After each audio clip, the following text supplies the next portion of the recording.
which is December 7th, 2021. I'd like to call to order regular meeting of the City Council. Roll call, please.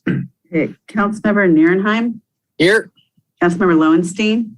Here. Councilmember Horvath. Here. Councilmember Obaji. Absent at this time. Councilmember MD. Absent at this time. And then Mayor Brand. Here. Thank you, Eleanor. Let's all rise and salute the flag. Although I don't see the flag yet. Is it there somewhere? It'll come up in a few minutes. There it is. Oh, there it is. Okay. Okay. Ready? Begin. I pledge allegiance to the flag. I pledge allegiance to the flag. And to the republic of America, which stands one nation, under God, indivisible, liberty, justice for all. Take a little moment of silence.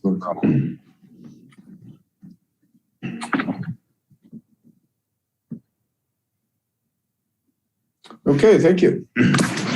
Just said in memory of Bob Dole, great American, war hero, former president, passed away a few days ago. But with that, we'll turn to council announcements. Councilmember Nierenheim, you have any announcements for us?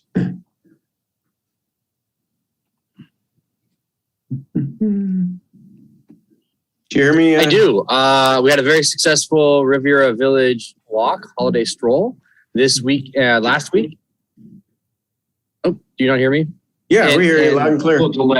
Last week, or this week, we have our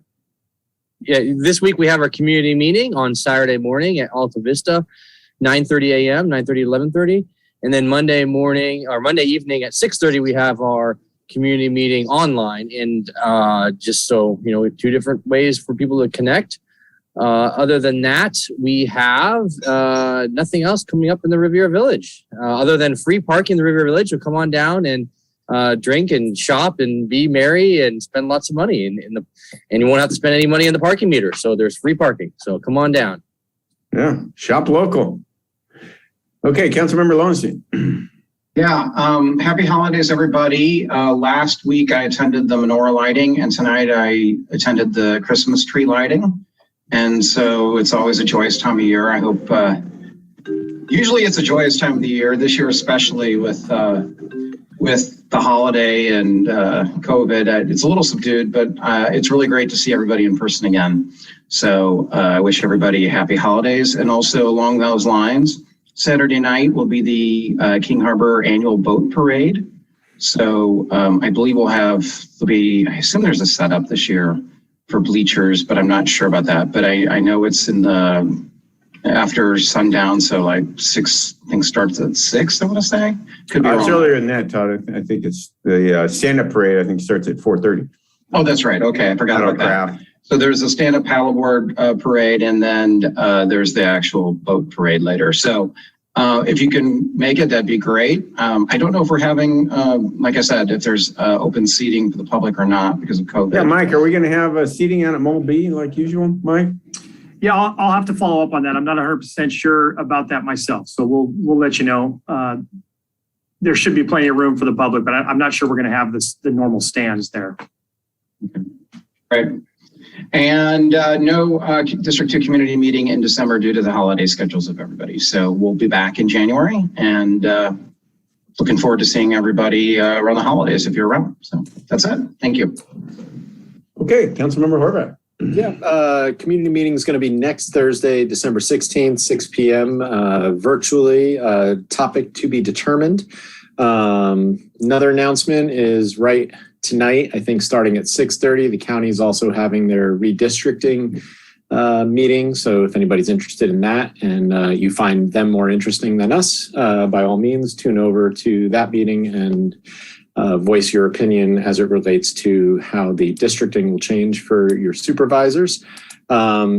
I'm the co-chair of LA County's Blue Ribbon Commission on Homelessness, and we are introducing 2 evening meetings to try to reach more people. The first one is going to be tomorrow night, December 8th at 6 p.m. If anybody wants information, feel free to email me directly and I can tell you how to attend that. Otherwise, that's all I got. Thank you. Okay, Councilmember Obaji, are you here? She's not here yet. Oh, there he is. Oh, there he is. Okay, go ahead. Could I go after Councilmember MD, please? Sure. Go ahead, Councilmember MD.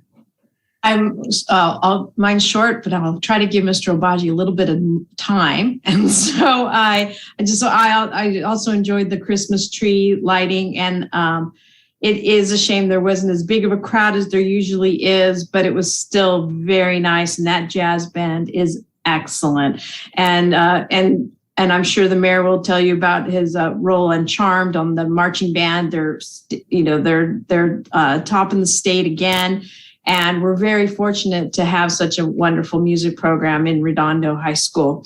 And I'm glad, Todd, that you were at the menorah lighting. It's the first time in 6 years I've been on council that I've missed it. And so I'm really glad that it was well attended. And so thank you for going there and representing. And also next week, so you've already mentioned the boat parade, but the weekend of 11th through the 13th, the high school is presenting ELF. It's in a musical format. So it's every night at 7 p.m. starting on Thursday. So Thursday, Friday, Saturday at 7 p.m. and then at 2 o'clock on Sunday. So that should be fun to get you into the spirit as well. So thank you. Okay, Councilmember Obagi. All right. Thank you, Mayor. Thank you, Councilmember MD. So I hope everybody had a happy Hanukkah. We did not get to have a city council meeting during Hanukkah, but it was a pleasure and a privilege to act as Mayor Pro Tem with Councilmember Lowenstein and lighting the menorah on the second night of Hanukkah, or third night? Okay. Third, yeah. And I'd also like to thank the Redondo Beach Police Officers Association for their taking Santa around Redondo Beach. It has come at a much needed time. People are absolutely loving it. I had the privilege of being Santa Saturday night here in District 4, and to hear the comments that kids had about what they wanted for Christmas, it really gave me a lot of faith about our next generation of Redondoans are going to be sharp, focused on learning. They want Legos put together, books, and stuff like that. So, and thank you, Officer Lofstrom, for being a great community services officer with that whole Christmas snow at the Seaside Lagoon, Sergeant Snakesborg, and Division Chief Yang from the fire department for accompanying me on my ride through District 4. I also just want to thank Public Works for their work at the dog run at Andrews Park and now the skate park, our Chief Engineer Wingy and Assistant Director Klein.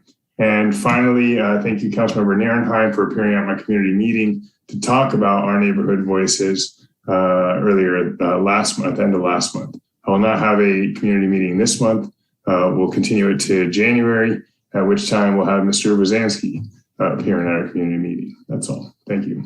I'm disappointed that there's no such thing as Santa Claus. That you've ruined it for me. I doubt kids are watching our I should have told them. Well, lots happened in 3 weeks, and you guys covered just about all of it. You didn't leave anything. So, but I'll just remind everybody, our band won the state championships. Love those kids, so talented, so hardworking. And the jazz band, just Ray Viscaro over there just doesn't stop. And they've got a jazz concert they're giving December 16th at 6:30 at the auditorium at Redondo Union High School. And they'll be wearing masks, and they're fired up about it. So if you want to hear some good free jazz, these guys are good. It's 6:30, December 16th. Check it out. That's at the Redondo High School auditorium. I did the tree lighting today. That was wonderful. It's a beautiful night. Got a tree lit up there on PCH. The snow event at the Seaside Lagoon. Oh my God, was that popular or what? The line to go down that little slide was huge. I didn't even know what that line looked like. They were giving away money. That line was so long, but the kids loved it. You just throw snow down and put the kids in there, and boy, they have a great time. So many thanks. It's a great community event. Many thanks to the police foundation that put that on. And First One, which is a new bank that's in town, they funded it. So thank you to that. Thank you for that. And there was a lot of fun. Got to do that next year. I told them they're going to need more snow, though. And shop local, folks. I'll just reinforce that. It's Christmas, and our local businesses are counting on us. It's a big time of year for them. Don't just hop on the computer and make some clicks. Go down, get involved, support your local businesses, see your friends. This was a great thing about the holiday stroll, just to get out and see everybody again, along with the snow event. It's just so many things going on, so much fun. And the boat parade coming up this Saturday. And something really important is this redistricting that's going on. The council member Horvath mentioned, I may break away from the meeting actually to go testify. I'll be listening in the background, but we could lose our supervisor in a week. So they're drawing the lines, and we're pushing to keep our area, Redondo and the South Bay, in District 4. So right now, the map to support is B3. So the maps keep changing. They're having meetings like every day. I was on a meeting on Sunday for 4 hours. They got another meeting tonight on Tuesday. They got a meeting tomorrow night. They got a meeting on Sunday. And then Sunday's really when they'll be making the decision. So there are a lot of meetings. There are a lot of maps. And the more we get engaged, the better, because there's some serious gerrymandering going on with that. And we could end up with a completely new supervisor in as little as a week. So hoping to hang on to Janice Hahn. She's been a huge help to us. They closed the Avenue A ramp, I think, since our last meeting. Avenue A ramp goes down to the beach. Just want to thank the county for giving that some attention and making sure that we're all safe. Nobody's happy about having to close that. I'm one of them. I use that ramp for many, many years to hit the beach. So I know a lot of other people did too. But it's for safety reasons, and they're going to rebuild it. They're also working on the beach walk path above the Strand, which is extremely popular. So the county beaches and harbors definitely giving some love to Redondo Beach. So thank you to them. And with that, we'll get on with our meeting. First thing is order of agenda. Anybody got any changes to make, or is there a motion to approve the agenda? Motion to approve the agenda as is. Second. Okay, any objections? All righty, so ordered. Next up is our regular meeting of the Redondo Beach Housing Authority. We have a housing authority in Redondo Beach. I'd like to call to order. Roll call, please. Okay, so let's see. Okay, I got everybody up. Okay, so Member Nierenheim. Here. Member Lowenstein. Here. Member Horvath. Here. Vice Chair Obashi. Here. Member MD. Here. Commissioner Linez. Here. Commissioner Vogelsang. Here. And Chairman Brand. Here. Thank you, Eleanor. First up is order of agenda.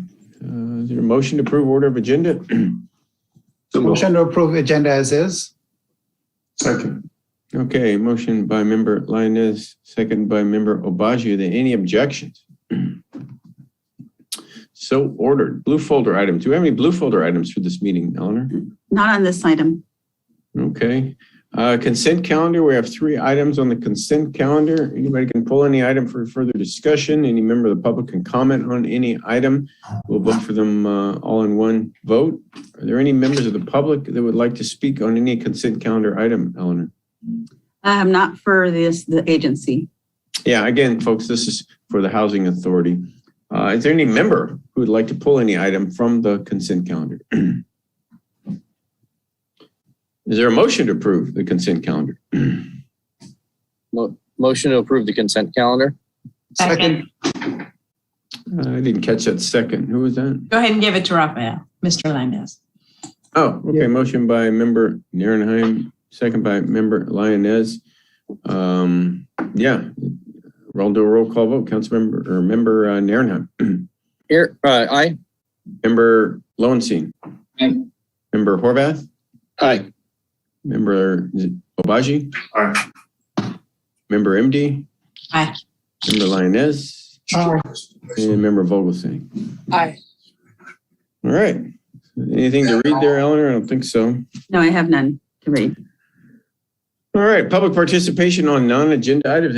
Any members of the public who'd like to participate on non-agenda items for the Housing Authority? Wait a minute, I have, oh, nope. They disappeared. So, okay. So no, we have none. Yeah. Again, folks, this is the Housing Authority. We don't have any public hearings, old business. We have new business. We have a status report on our Section 8 and Fair Housing Program. So with that, I guess I'll turn it over to Cameron or who's ever going to present. Thank you, Mayor. And actually, our housing supervisor, Angelica Zavala, will give the quarterly update to you tonight. Angelica. Great. Welcome, Angelica. Hi, hello and good evening, everyone. I will be sharing my screen for this presentation.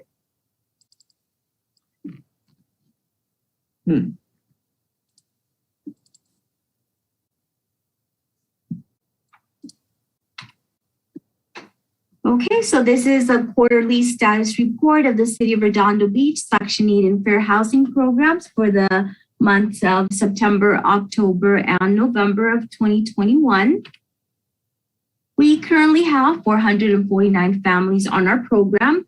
3/4 of those families are either seniors or disabled. Our current goal is to house 633 families, and the challenge that we currently face to reaching our goal include rising rents, low vacancies, and negative stereotypes about our program. The table on screen reflects the Section 8 activity for the last 3 months. We had 8 new contracts. We were able to renew 102 leases. We had 6 families who permanently moved off the program. The average monthly housing payment is $1,228. This is the amount that the city, through its HUD allocation, contributes towards the rent of the program participant. And the total payments of housing support dispersed over the last 3 months was $1.681 million. The following are funding highlights with regards to the Section 8 program. In March of this year, the Housing Authority received its calendar year 2021 funding award letter. Both our Housing Choice Voucher Program and our VASH program continue to be fully funded. This year, our administrative fee allocation increased. This enabled us to focus on hiring new staff and maintaining the daily operations required of the program. In May of this year, the Redondo Beach Housing Authority was allocated $419,000 plus ongoing administrative fees to house 29 EHV eligible families in Redondo Beach. We have partnered with the Los Angeles Homeless Service Authority, known as LAHSA, for program support and family referrals. EHV vouchers are specifically designed for households who are homeless, at risk of homelessness, fleeing or attempting to flee domestic violence, dating violence, sexual assault, stalking, or human trafficking. And last, Redondo Beach continues to be recognized as a high-performing agency. Another highlight for us is the VASH program, which is housing assistance for veteran families. We received an allocation of 40 HUD VASH vouchers. So far, we've been able to house 30 veteran families in Redondo Beach, and we have 10 families looking for units so that we can lease them. Veterans do have higher payment standards, and this has helped our veterans find better housing. However, despite the higher standards and landlord incentives, it's still very challenging for our veterans to find housing and maintain housing. The Section 8 waiting list. We last opened our waiting list in September of 2015. We have approximately 4,400 families on that waiting list. In September of this year, we were able to batch 100 families, and we are going to batch another 100 families beginning of next month. Any applicant who wants to check their status on the waiting list should call the number on screen, 855-361-9512, or they can visit the website www.waitlistcheck.com. The Housing Authority continues to refer any family who needs fair housing assistance to the Housing Rights Center. Persons needing assistance can call the number on screen, 1-800-477-5977. They can also send emails to info@housingrightscenter.org, or if they wish, they can chat with someone online or schedule an appointment to speak to someone at their website, www.housingrightscenter.org/help. The Housing Rights Center is able to help families with any discrimination investigations, any landlord-tenant mediation, or counseling services. This concludes my presentation. I'm available for any questions that you may have, and I appreciate your time. Okay, thank you, Angelica. Let's see, Member Narenheim has a question. I do. Thank you, Mayor Brand. Yeah, so Angelica, I have a question. We just about a week or 2 weeks ago, maybe 2-3 community meetings or council meetings ago, we turned in a letter of support for an organization, Century Housing, that wanted to open up or buy the motel on PCH. Does the Housing Authority have any ability to participate in those types of transactions, buying of hotels and converting them to homeless housing for Project Home Key? No, we only administer the housing voucher program, which is we depend on owners to rent their units to us. So they're a little bit different. So if it would only be in the case if we had someone from our pallet shelter program finding a place available in Redondo Beach and we could place them if they were in the queue, proper queue, then we could help them out, correct? Probably, yes. That is okay. Mike, this is on the same topic. Do we know if the Century Housing went through? What's the status of that housing, homeless housing? Yeah, do not have a current update. I believe the initial review period by the county wasn't for a little bit of time, so I'm not expecting to hear yet. But to your first question, while the voucher program clearly has no resources for procurements of affordable housing units, our Housing Successor Agency Fund, which in this case wouldn't have enough money to really be competitive as a procurer of the motel property that you referenced, but we do have money in that account that has broader flexibility as it relates to affordable housing opportunities in the community. So I think last fund check, if I recall, is around $4 million, $4.2 million. We use that for other housing related activities. There are some administrative resources that are drawn from that fund. We can pay certain legal bills from that account. But there is a pot of money that theoretically could be tapped for other affordable housing related initiatives. I'm not sure it would purely qualify for the type of project you referenced, but it's much more flexible than the voucher program. How do we get money into the Housing Successor Agency? Because I'm assuming this housing authority, this agency takes money, is only a pass-through from the federal government, correct? Yes, our regular Section 8 voucher program is a pass-through of federal funds. In some instances, it may be supplemented by state monies, but not generally in our case. But the Housing Successor Agency is carryover funding from prior redevelopment activities. There can be in lieu fees and other things that matriculate to it. I'd have to go back and look at its original sources and uses. It's been a while. That's fine. It's passed through, and I guess we're only placing people in the housing through this program, through federal funds. We're not doing anything else other than that. So that's fine. All right, thank you. That's all the questions I had. Okay, not seeing any more questions. Mayor, I have somebody from the public. Oh, yeah, any public comment? Thank you. Okay, great. Jeff Gall. Hi, Angelica, can you hear me? Yeah, we hear you. Go ahead, Jeff. Hi, good evening.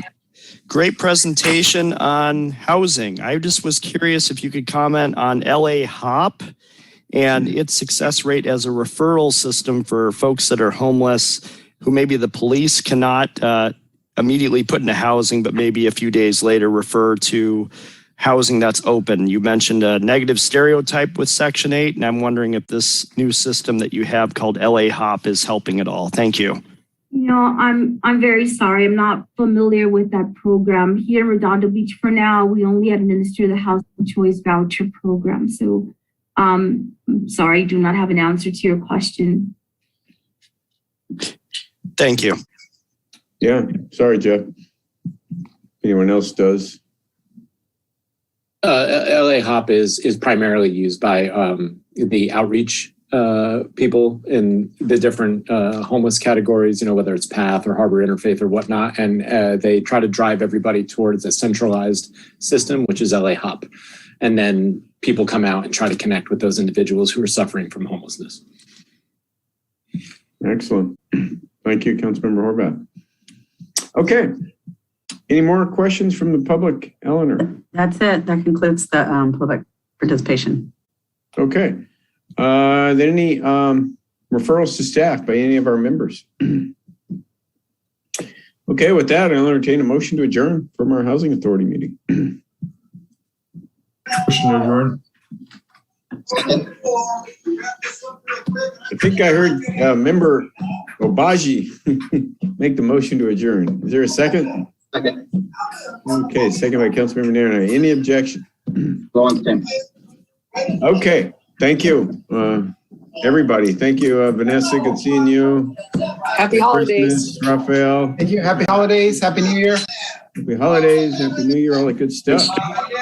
Almost over. Hard to believe. All right. Bye. Next agency meeting is a meeting of the Redondo Beach Community Financing Authority. Roll call, please. Okay, Member Nierenheim. Here. Member Nierenheim. Here. I think he said here, Eleanor. Oh, okay, didn't hear that. Member Lowenstein. Here. Member Horvath. Here. Member Obaji. Here. Member MD. Here. Chairman Brennan. Here. Thank you. Approval order of agenda. Anybody want to make a motion to approve the order of agenda? So moved. Second. I didn't hear who made that motion. Sorry. It's a toss-up. I'll say Councilmember Horvath made it. Who made the second? Mr. Obaji. Okay, and second by Councilmember Obaji. Any objections? Okay, so ordered. Blue folder items. Do you have any blue folder items for this Not for this agency. agency? Thank you, Eleanor. Consent calendar. There are 4 items. Any member can pull any item, and any member of the public can pull any item. Would any member like to pull any item from the consent calendar? Are there any public comments, Eleanor? No public comments on this agenda. Okay, I'll entertain a motion to approve our consent calendar. Motion to approve consent calendar. Second. Motion by Councilmember Nairn, second by Councilmember Obaji. I'll do a roll call vote. Councilmember Nairn. Aye. Councilmember Lowenstein. Aye. Councilmember Horvath. Aye. Councilmember Obaji. Aye. And Councilmember MD. Aye. Okay. Unanimous approval of consent calendar. You don't need to read anything, do you, Eleanor? No, not here. Okay. It's going to be an easy meeting. Public participation under non-agenda items. Any members of the public like to comment on our Public Financing Authority non-agenda items? We have none, Mayor. Okay. Thank you. We have no old or new business, no public hearings. Any referrals to staff? Okay. Not hearing any. I'll entertain a motion to adjourn. So moved. Second.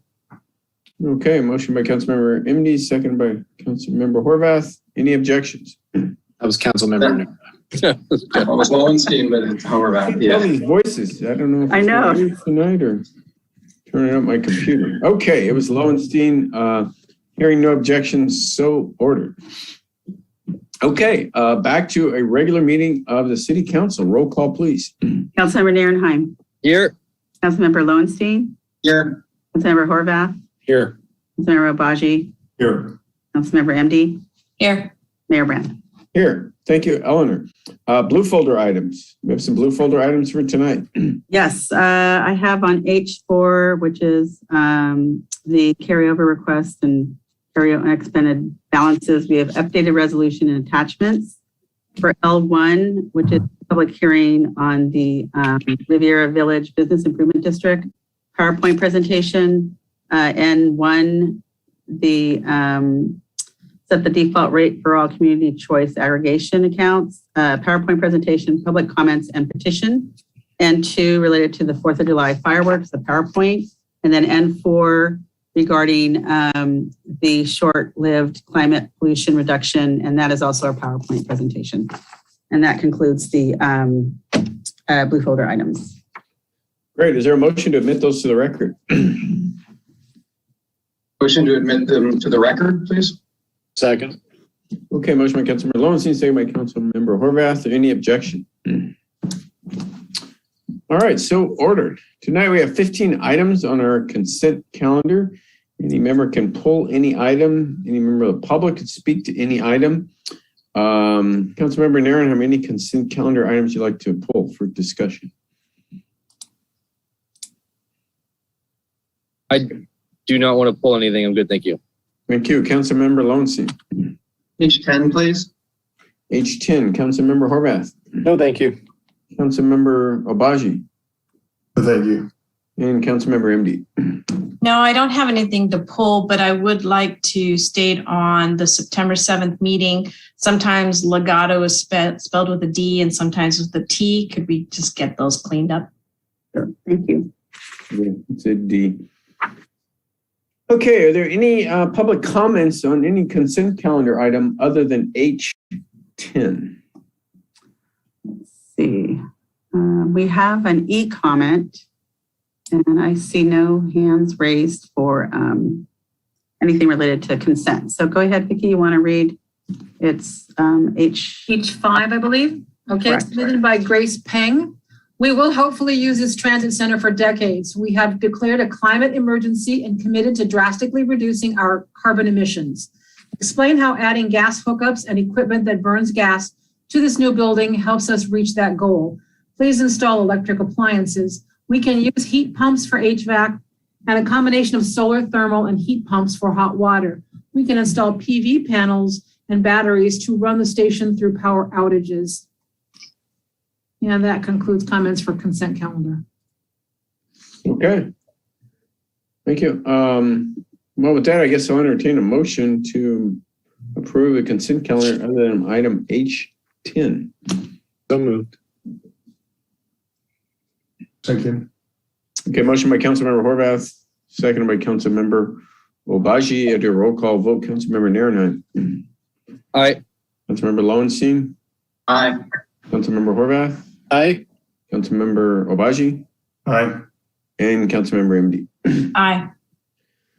Okay, Helen, you have a couple things. Yeah, I have about 5 of them. So H6, introduction by title only, ordinance number 03222-21, an ordinance of the City Council, City of Redondo Beach, California, amending municipal code, Title 12, Chapter 3, regarding beach hours for introduction and first reading. H8, adopt by title only, resolution number CC-2112-114, a resolution of City Council, City of Redondo Beach, California, leasing certain properties to Edward J. Castro, DBA New Starboard Attitude. H12, adopt by title only, resolution number CC-2112-115, a resolution of City Council, City of Redondo Beach, California, amending the official book of classifications by creating the class specifications for the transportation assistant position. H14, adopt by 4/5 vote by title only, resolution number CC-2112-118, a resolution of City Council, City of Redondo Beach, California, authorizing the rebudgeting of departmental carryover requests and carryover unexpended balances as of June 30th, 2021 for donations, grants, and capital projects. H15, adopt by title only, resolution number CC-2112-116, a resolution of City Council, City of Redondo Beach, California, amending the official book of classifications for the position of Waterfront and Economic Development Director. Thank you, Mayor. Okay, thank you, Eleanor. Going to item H10, Councilmember Lowenstein. Yeah, thanks, Mayor Brand. Mr. Saman, I was wondering if you could tell the public a little bit about the project that we're going to be doing in terms of replacing the trees. I actually was able to tour with you those trees, and at first I was a bit skeptical of having to remove them, but after you showed me the impact it has on ADA accessibility, that I would like the public to know a little bit more about the project, what we'll be replacing them with, and why we're going to be replacing them. So Absolutely. Thank you, Councilmember. And if you don't mind, I'd like to share that we actually included in the item packet for you tonight. That may facilitate others to understand that.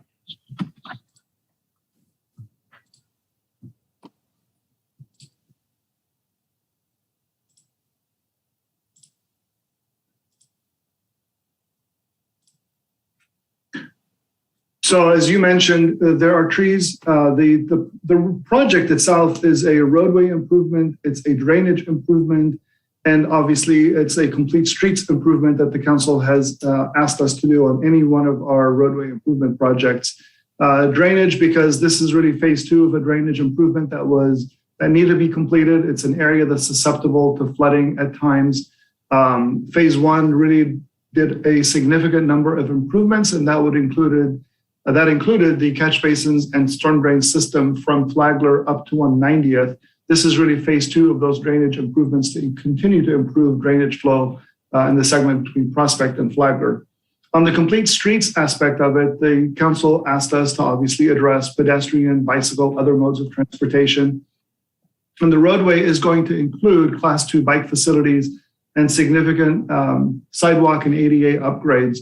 ADA ramps at any of the corners are going to be improved. Sidewalks are going to be improved, and trees are going to be replaced as a result of that. So what I wanted to share is the image that you see on the screen here is showing what the existing trees have done and how they've impacted our sidewalks.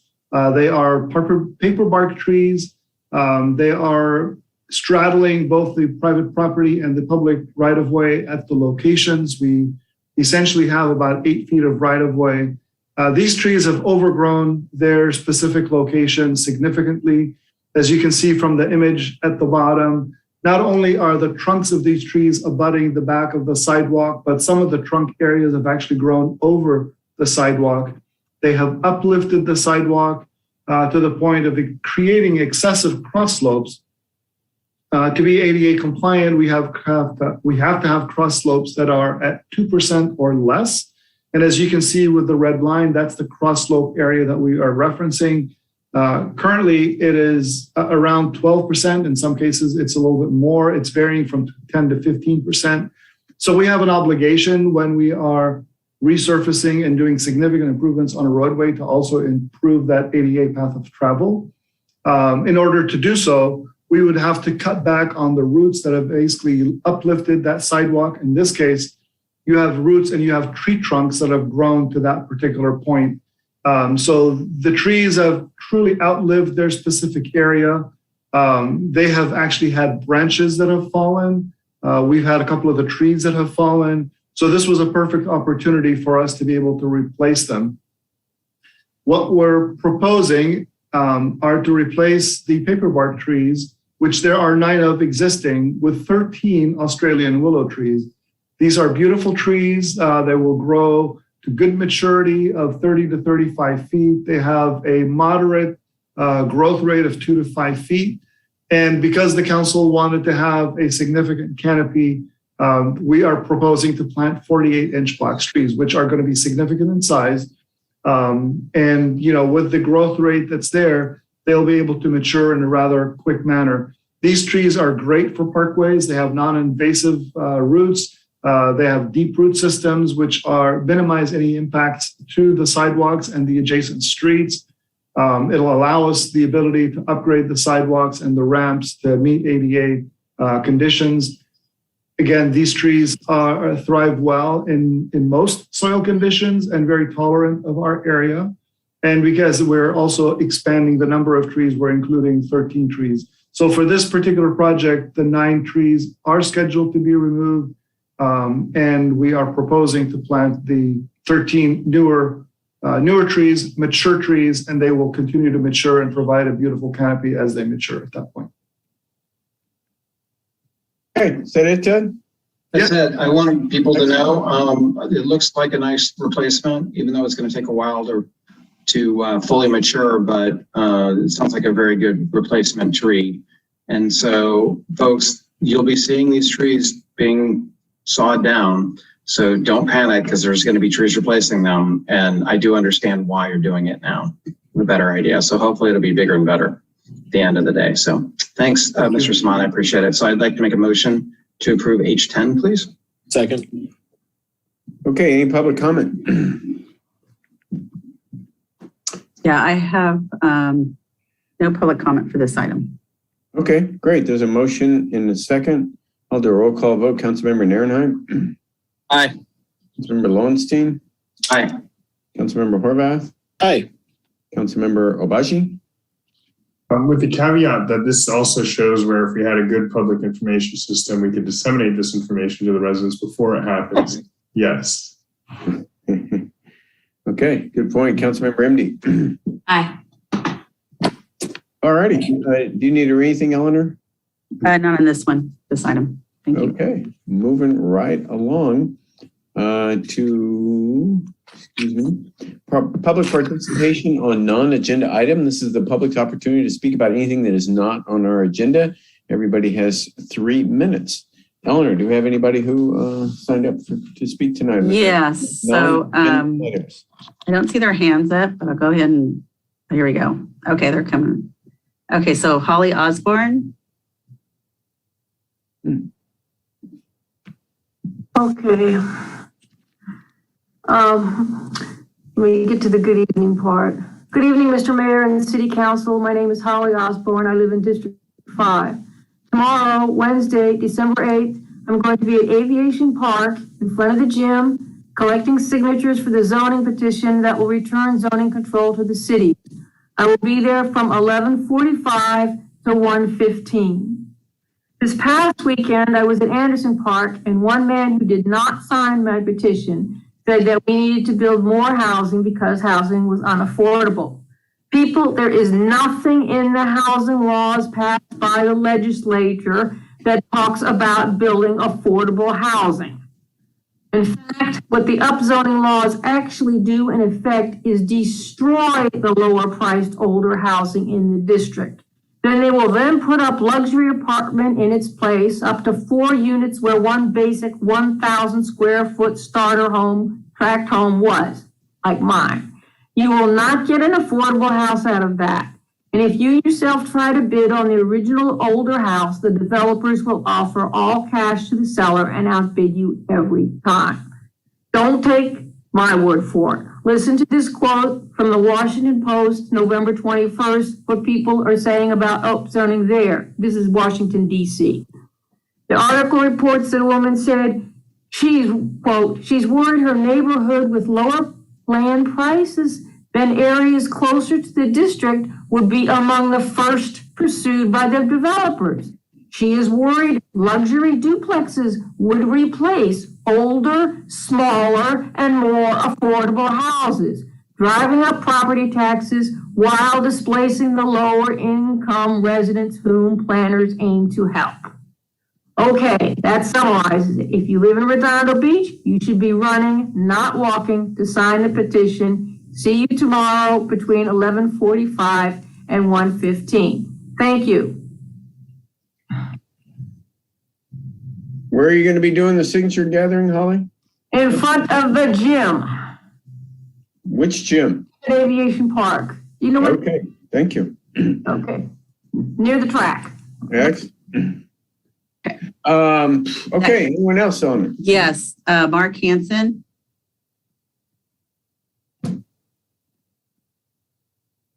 Mark. Good evening, Councilman and staff. Mark Hansen, King Harbor boater. Wanted to do a quick announcement for the holiday boat parade. This is our 29th annual year. I heard our area Councilman Todd Lowenstein announce it. Thank you very much. Yes, it'll be this Saturday, December 11th, presented by King Harbor Yacht Club. The theme this year is Into the Lights, a tribute to our local healthcare heroes. And we'll have some of those healthcare heroes out on the Grand Marshal boat, Disappearance from Dive and Surf. I think Mayor Brand got the times right for us earlier. Paddlecraft will go out at 4:30 p.m. and the big boats will go out at 5:30 p.m. The path will be up and down the main channel of the harbor. Great viewing from Molby Moonstone Park area where the Outriggers and Harbor Patrol are, or down by Portofino. I do want to give a nod to 2 other events going on. in parallel, which is the holiday concert on the pier from 2 p.m. to 4 p.m. And we're going to have a kiosk for the Big Harbor Amenities Master Plan down in the pier area. I believe we're going to do that from 12 to 4. Folks can log on to the website, which is kingharborboatparade.org, kingharborboatparade.org. And there's a link over there to the restaurants for everybody to go out and patronize our restaurants during the parade. For any folks who have boats and would like to be in the boat parade, we can still easily get you registered. We're going to have a little skippers meeting tomorrow night, actually. I did hear the question come up about the bleachers.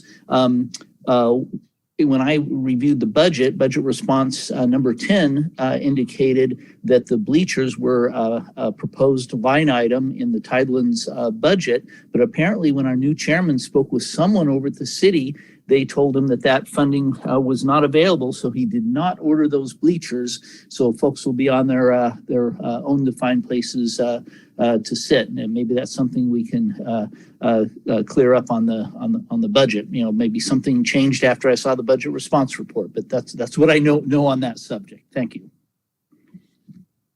Thanks for pointing that out, Mark. Just to ask Stephen or Mike Witzansky, can we get the bleachers out there for the boat parade? I'm not sure we can get them there in time. To Mark's point, that I believe the budget did not include funding for the bleachers this year. We have this particular budget does not include any support funding for special events beyond the supplemental public services resources we have for July 4th. So we have not been providing funding for that type of use. So if that's something that the council would like to see in the future, we'll need to discuss that as part of the budget, to Mark's point. Stephen and I can check on opportunities for bleachers, but it would probably be better off or better served if King Harbor could perhaps look into that as the sponsor of the activity. Okay, well, I didn't know when we were doing the budget that somehow we didn't fund the bleachers for the boat parade. How was that done in the past? It was done as part of our waiver grants for events, as well as how we supplement and sponsor various activities. We, in the last couple of years during COVID, have really stripped out all of the city's fiscal support for special events. As you know, we get requests all the time for a variety of things, whether it's Spring Fest up in North Redondo Beach. In fact, Councilman Obaji and I were just talking about that this afternoon, or Holiday Stroll or the like. We have pulled back our resources and are really leaning in and asking sponsors to provide funding for these activities. But ultimately, like everything in the budget, it is a policy decision of the council to determine what we do and do not subsidize for activities. Okay, well, seems like a miss. Maybe we'll look at that. I guess we'll have to wait till next budget cycle, Mark. Sorry about that. But the space is there. Space is certainly there. And the parade is going to go on. So there you go. Any more public comments under non-agenda items, Eleanor? We have two more e-comments. Vicki, would you like to read those, please? Before you read those, excuse me, Okay, Vicki, I'm going to go over to the county meeting. I'll be back. So I'm hoping Councilmember Obaji can take over for me while I'm gone. Otherwise, someone else, because I really need to go to that county meeting, but I'll be back shortly. Thank you. Oh, I have one more person that wants to speak. Yeah, go ahead. Yeah. Okay, so Jeff Gall, before we do the e-comments. Okay. Go ahead, Jeff. Thank you, Eleanor. Can you hear me? Yes. Hello, City Council. This is a great meeting. I just wanted to briefly update you that I got some firsthand comments from the Los Angeles Sheriff Department that they may not have arm protection on the metro platforms any longer.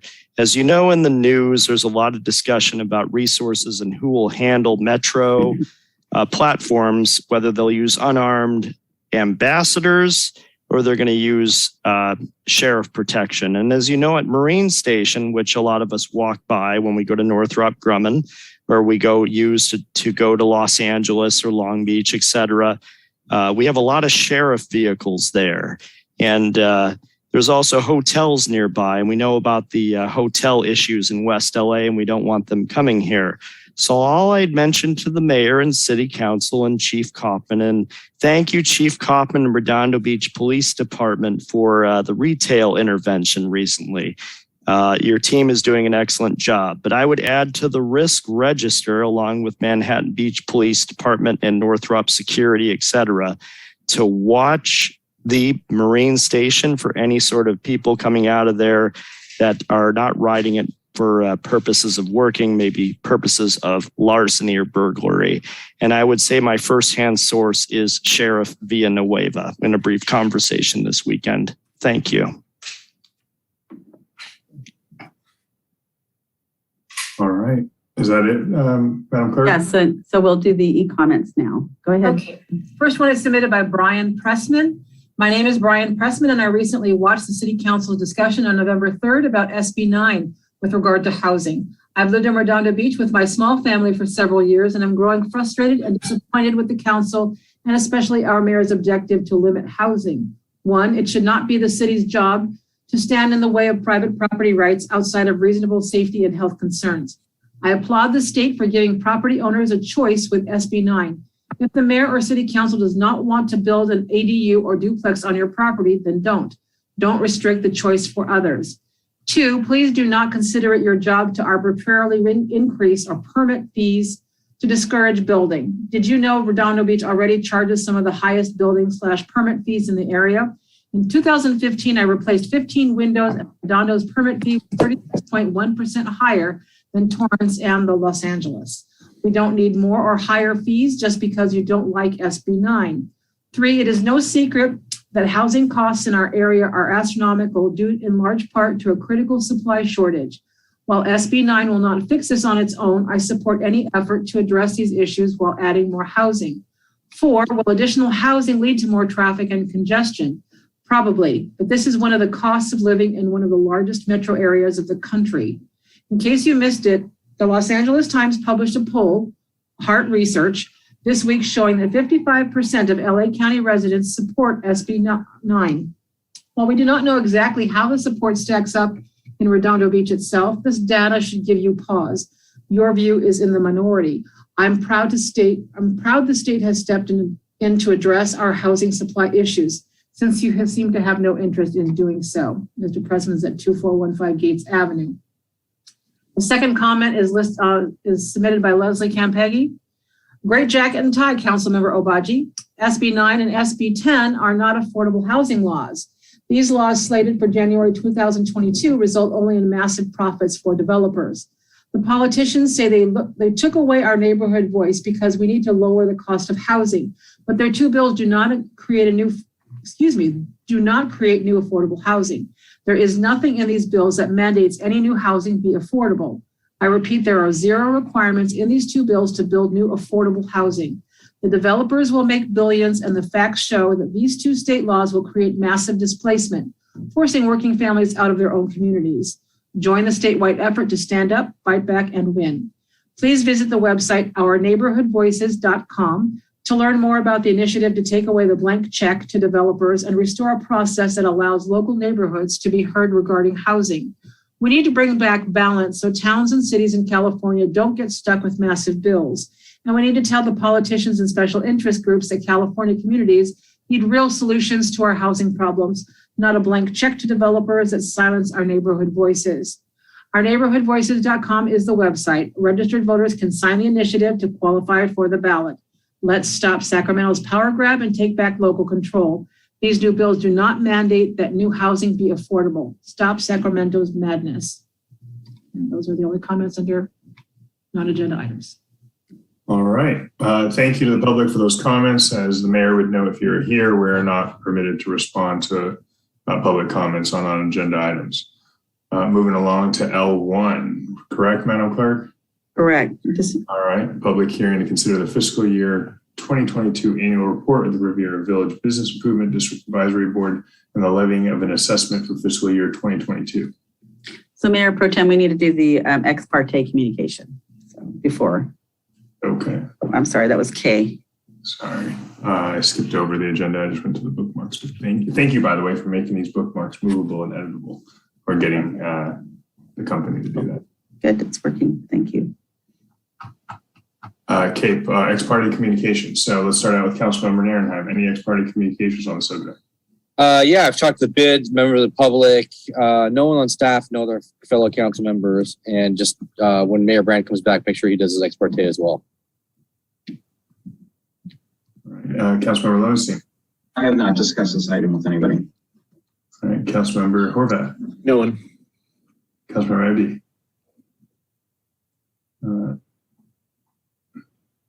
No one. All right, and for myself, no one. All right, I guess that's my cue to get started on this particular topic. Mayor Pro Tem, members of the City Council, this tonight is part of. Director Proud, we need to open the public hearing. All right, is there a motion to open the public hearing? Motion to open up public hearing. Second. All right, is there a second? Second. Motion by Nierenheim, second by Horvath. Any objection? All right, no objections. All right, take two. So the public hearing tonight is for your consideration as part of our annual renewal process for the Riviera Village Business Improvement District.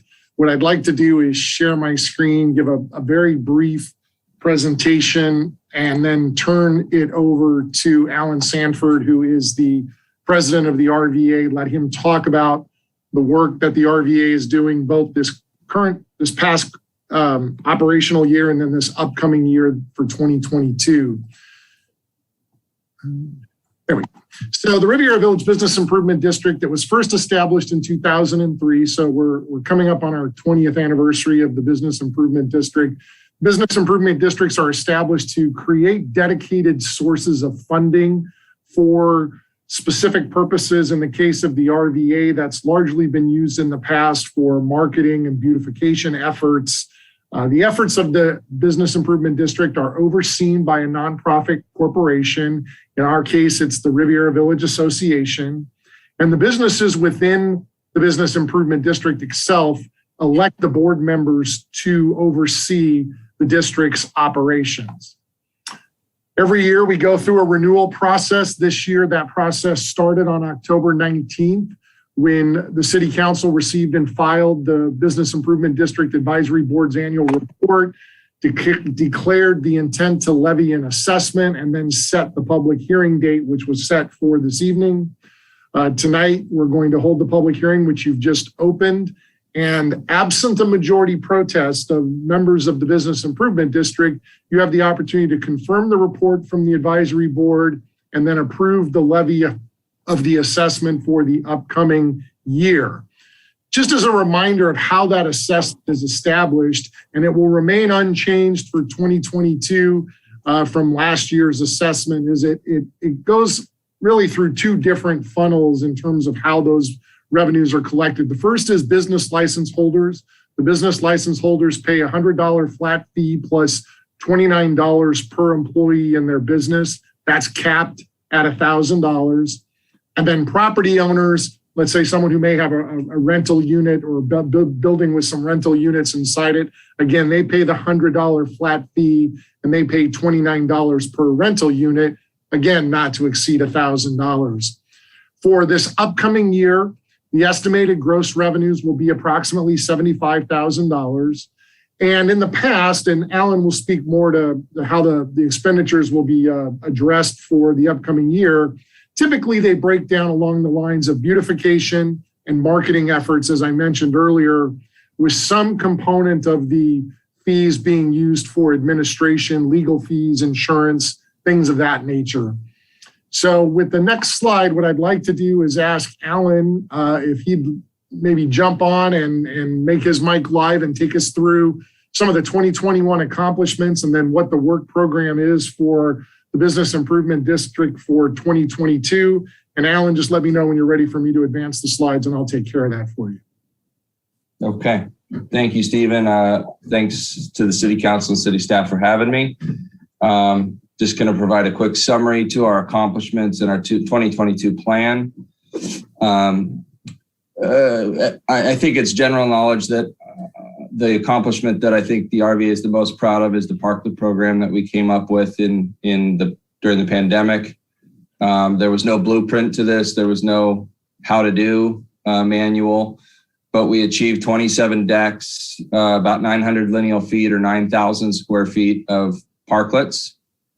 I think we did so with a economically feasible program. The RVA essentially fronted the money for the businesses and then has created an economic system, which has created a fund to take down the parklets eventually, to work on the parklets, to maintain the parklets. But overall, that parklet program is by far and above our 2020 accomplishment to talk about. Doesn't mean it's our only accomplishment. We've maintained the beautification in the Riviera, from the flags that we have to potted plants, to maintaining the cleanliness in the area. We've also just recently, as you might well know, kind of reignited our events calendar with the Halloween, with the holiday stroll, both of which were very successful events. I think the community is excited to enjoy community together. We also worked with Jeff Ginsburg on his 4th of July celebration with doing fireworks down there. And lastly, we're something that I'm particular about. We're improving our storytelling through social media. I think it's important to show the community and the general public just how special the Riviera Village is. And so we have been working on our video and social media to really to show the world, what we're all about. As far as 2022 goes, we're currently, sorry, Stephen, I don't really, next slide, maybe. I don't. No, that's okay. You just let me know. I do know there's a video embedded in here. I don't know if you wanted to play that or not. I don't think it's, okay. I think people can view that if they'd like to. Right. 2022, we're focused on 3 primary large projects in addition to all the other events and beautification that we normally do. The first one is the design program for the permanentization of the parklets that the council spoke about a few meetings ago. It includes increasing bike parking, increasing the value proposition to retailers, improving the town feel. It's kind of a cohesive plan that we have embarked upon. The second item is permanent bollards that go into the street so that when we do events, we don't have a need to continue setting up temporary infrastructure, water barriers and things like that for pedestrian safety. We're working with the chief with Chief Kaufman to try to apply for grants, federal grants to do so. And the third would be to continue working with Councilmember Nierenheim to identify next steps in the paver program, which we think has been very successful and we're very excited to continue. Those are the 3 major projects we're focused on. And then some of the smaller stuff we're focused on is, the efficiency in our administration and our event schedule to make those events just better and better as the years go on. So we appreciate your support. We believe that the RVA is vital to the Riviera. As a business owner, I can attest to that, and it's why I'm involved. And we have something very special down there, and we're all very excited to keep curating it. So thank you for your time, and I'm available for questions. Thank you. So with that, our recommendation to the council tonight, you've already opened the public hearing, would be to take testimony on this matter, close the public hearing, and then consider the adoption of the resolution confirming the report of the Village Association and the Improvement District and levying the assessment for the upcoming fiscal year. As is Alan, I'm available for questions if you have any going forward. All right. So as a relatively new guy, I guess my question is the bid as an entity a public part of the outgrowth of the government, or is it a private association? And when was this bid formed and how was it formed? I'm asking these questions with an eye on obviously other areas of our city because it is so immensely successful. Yeah, the bid is formed pursuant to state law. So there are governing statutes that set forth the parameters for which the bid can be established. And you can establish lots of different special districts for particular purposes. You may recall a meeting or two ago, we had the Redondo Beach Tourism Board come and speak to you, and they're levying an assessment for that particular purposes, for tourism purposes. So there's a body of state law that allows for the creation of business improvement districts and levying assessments. As part of that creation process, boundaries are drawn and there's an opportunity for potential businesses or entities that would be assessed as part of the district formation to protest the formation of the district. That all happened, as I mentioned at the beginning, in 2003. So this is a district that's starting to become fairly mature. It's been around for 18, 19 years now. I think it's a well-established district. I think the leadership has remained consistent from board members advancing to presidencies, et cetera, over a period of time. So it doesn't function as a special district like a government special district would. It's really just its own creature called a business improvement district, for which these assessments are levied as part of the licensing process. And that the city collects those revenues, and then we serve as a pass-through agent where those revenues are then returned back to the district and the entity that governs the operations of the district, which is the Riviera Village Association. And I would add to that two additional points. I think we were originally formed in 2003, I believe is when the initial assessment occurred. And they do, as an entity, maintain their own not-for-profit status as an organization. So we are a pass-through entity that administers their funding, but they are a standalone agency. And when I can add to that, if I can, their nonprofit lost their status. So at some period of time post 2005, the city had to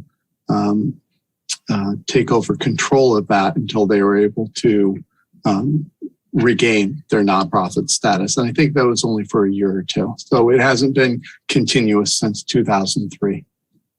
All right, thank you. So is it just essentially council started the bid? By city action, yes. Yes. The state law that Stephen mentioned, and Mike points out a couple of year period where they ran afoul of maintaining their 501c3 status, and we had to step in as more than just a pass-through agency. We had to actually step in as their fiscal administering agency, which was not a pleasant time. We certainly prefer them to operate the way they have been the last 10 years. But it was originally established by city action in 2003. And it's been, I would just add to this, and this isn't to blow too much smoke, but the bid is truly one of the more successful public-private partnerships I think we have in the city. You can't thank the volunteers and the businesses that step up in their roles enough. Alan has taken the reins of late, but Jeff before him and many others but before Jeff. And it works in partnership. That's the only way it works. And it takes their effort, their energy, and ours to do it successfully. And I think the bid in the village as a commercial district is really one of our shining examples in the community. So we're appreciative of what they do, and we look forward to continued partnership in the future. Absolutely agree that they made it a destination to go down to the Riviera Village. Councilmember Aaron. Thank you, Mayor Pro Tem. And Alan, as the president, you get all the kudos for whether it succeeds or fails. So thank you very much for taking on being the president. I know it's a volunteer position as all the other board members, and I'm down there every single month. And Jeff Ginsburg was a former board member for many years, and the immense amount of time you guys all put in is enormous. So I want to thank you for that. It's a volunteer effort. So thank you very much for that, first of all. Secondly, the events that you guys put on, online, not just not just offline in person, but you have your narwhal going on, your narwhal event right now. You have your social media accounts that are just firing on all cylinders and bringing people down there. So, it's a lot of organization. It's a lot of work. You got a lot of new businesses down there, and the businesses only show up when they see opportunity. So it's really cool to see that happening. So thank you. I myself, as Councilmember Baji has said, I want to move this forward in other parts of the city, this exact process, what you guys are doing in other parts of the city, because it is so successful.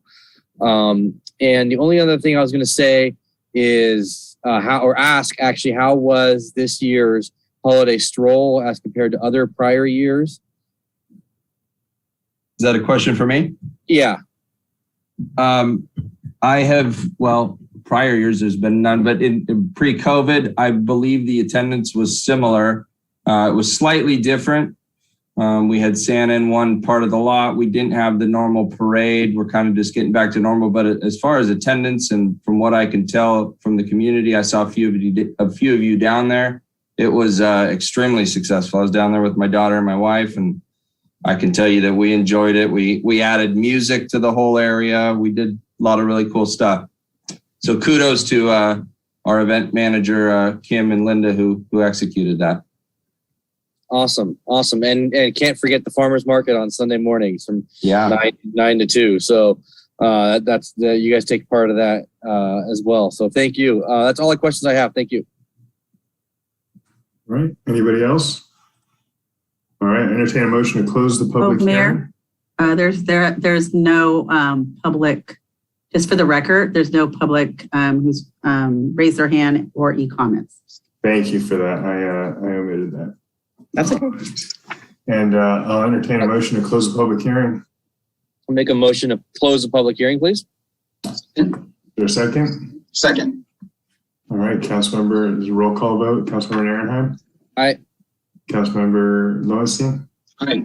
Councilmember Horvath? Aye. Councilmember MD? Aye. And myself, aye.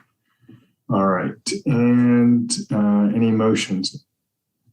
I'll make a motion to approve the resolution and accept staff recommendations, and good luck for next year. Is there a second? Second. All right. Motion by Councilmember Ehrenheim, second by Councilmember Lowenstein. Roll call vote. Councilmember Ehrenheim? Aye. Councilmember Lowenstein? Aye. Councilmember Horvath? Aye. Councilmember MD? Aye. And myself, aye. I'm going to read the resolution adopt by title only, resolution number CC-2112-119, a resolution, City Council, City of Redondo Beach, California, confirming the 2022 report of the Riviera Village Business Improvement District Advisory Board and levying an assessment for fiscal year 2022. Thank you, Mayor Pro Tem. All right. Thank you, Madam Clerk. All right. Next item is items continued from previous agenda. Is that right? We don't have any, so the next one. All right. N1, discussion and possible action regarding the option to set the default rate for all community choice aggregation accounts of Redondo Beach at the 100% renewable energy level. Do we have Mayor Pro Tem Baji and City Council members? Again, I'm Ted Saman, Public Works Director. For the City Council's referral on October the 19th, we're here to present you the consideration to switch the city's default rate at Clean Power Alliance or with Clean Power Alliance for energy accounts to be 100% renewable green power. Joining me tonight to provide that presentation is Rob Osborne, our Senior Management Analyst. We're also joined by Ted Bardicke. He's the Executive Director of Clean Power Alliance, and he may be available to answer any questions you may have. And before I hand it over to Rob, Ted actually informed us that both the City of Beverly Hills and Los Angeles County also took similar action earlier today, and approved to go to the 100% renewable green power baseline as well. So with that, I'll turn it over to Rob. Okay, thank you, Ted. I will go ahead and share my screen here.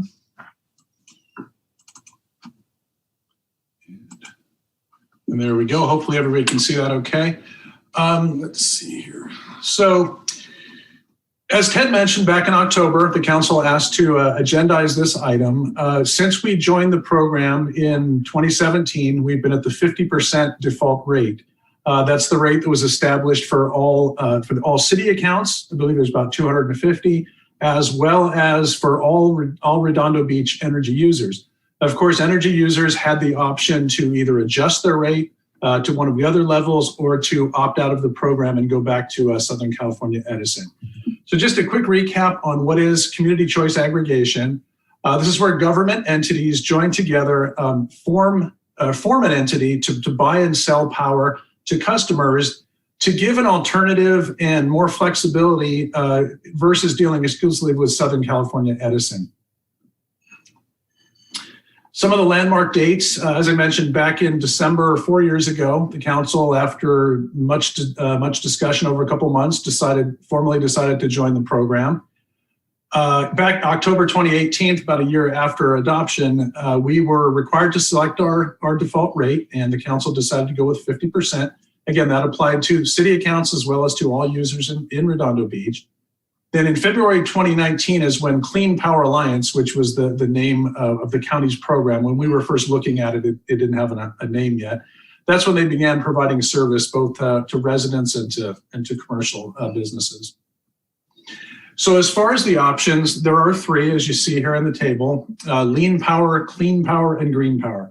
Renewable content, lean power, the lowest one, 40%. Clean power, which is, again, where we are now, 50% renewable.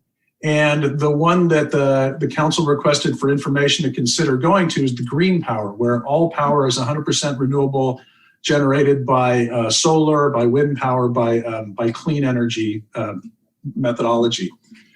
So in addition to the renewable content, obviously there's a cost factor associated with each one. The numbers you see in the right-hand column are comparable to Edison's standard rate. So lean power, the 40%, is a small discount, about 1%. Where we are now, clean power is about the same as Edison. And were we to move to green power, the 100%, there'd be about a 3% overall bill increase from where we are now with the 50%.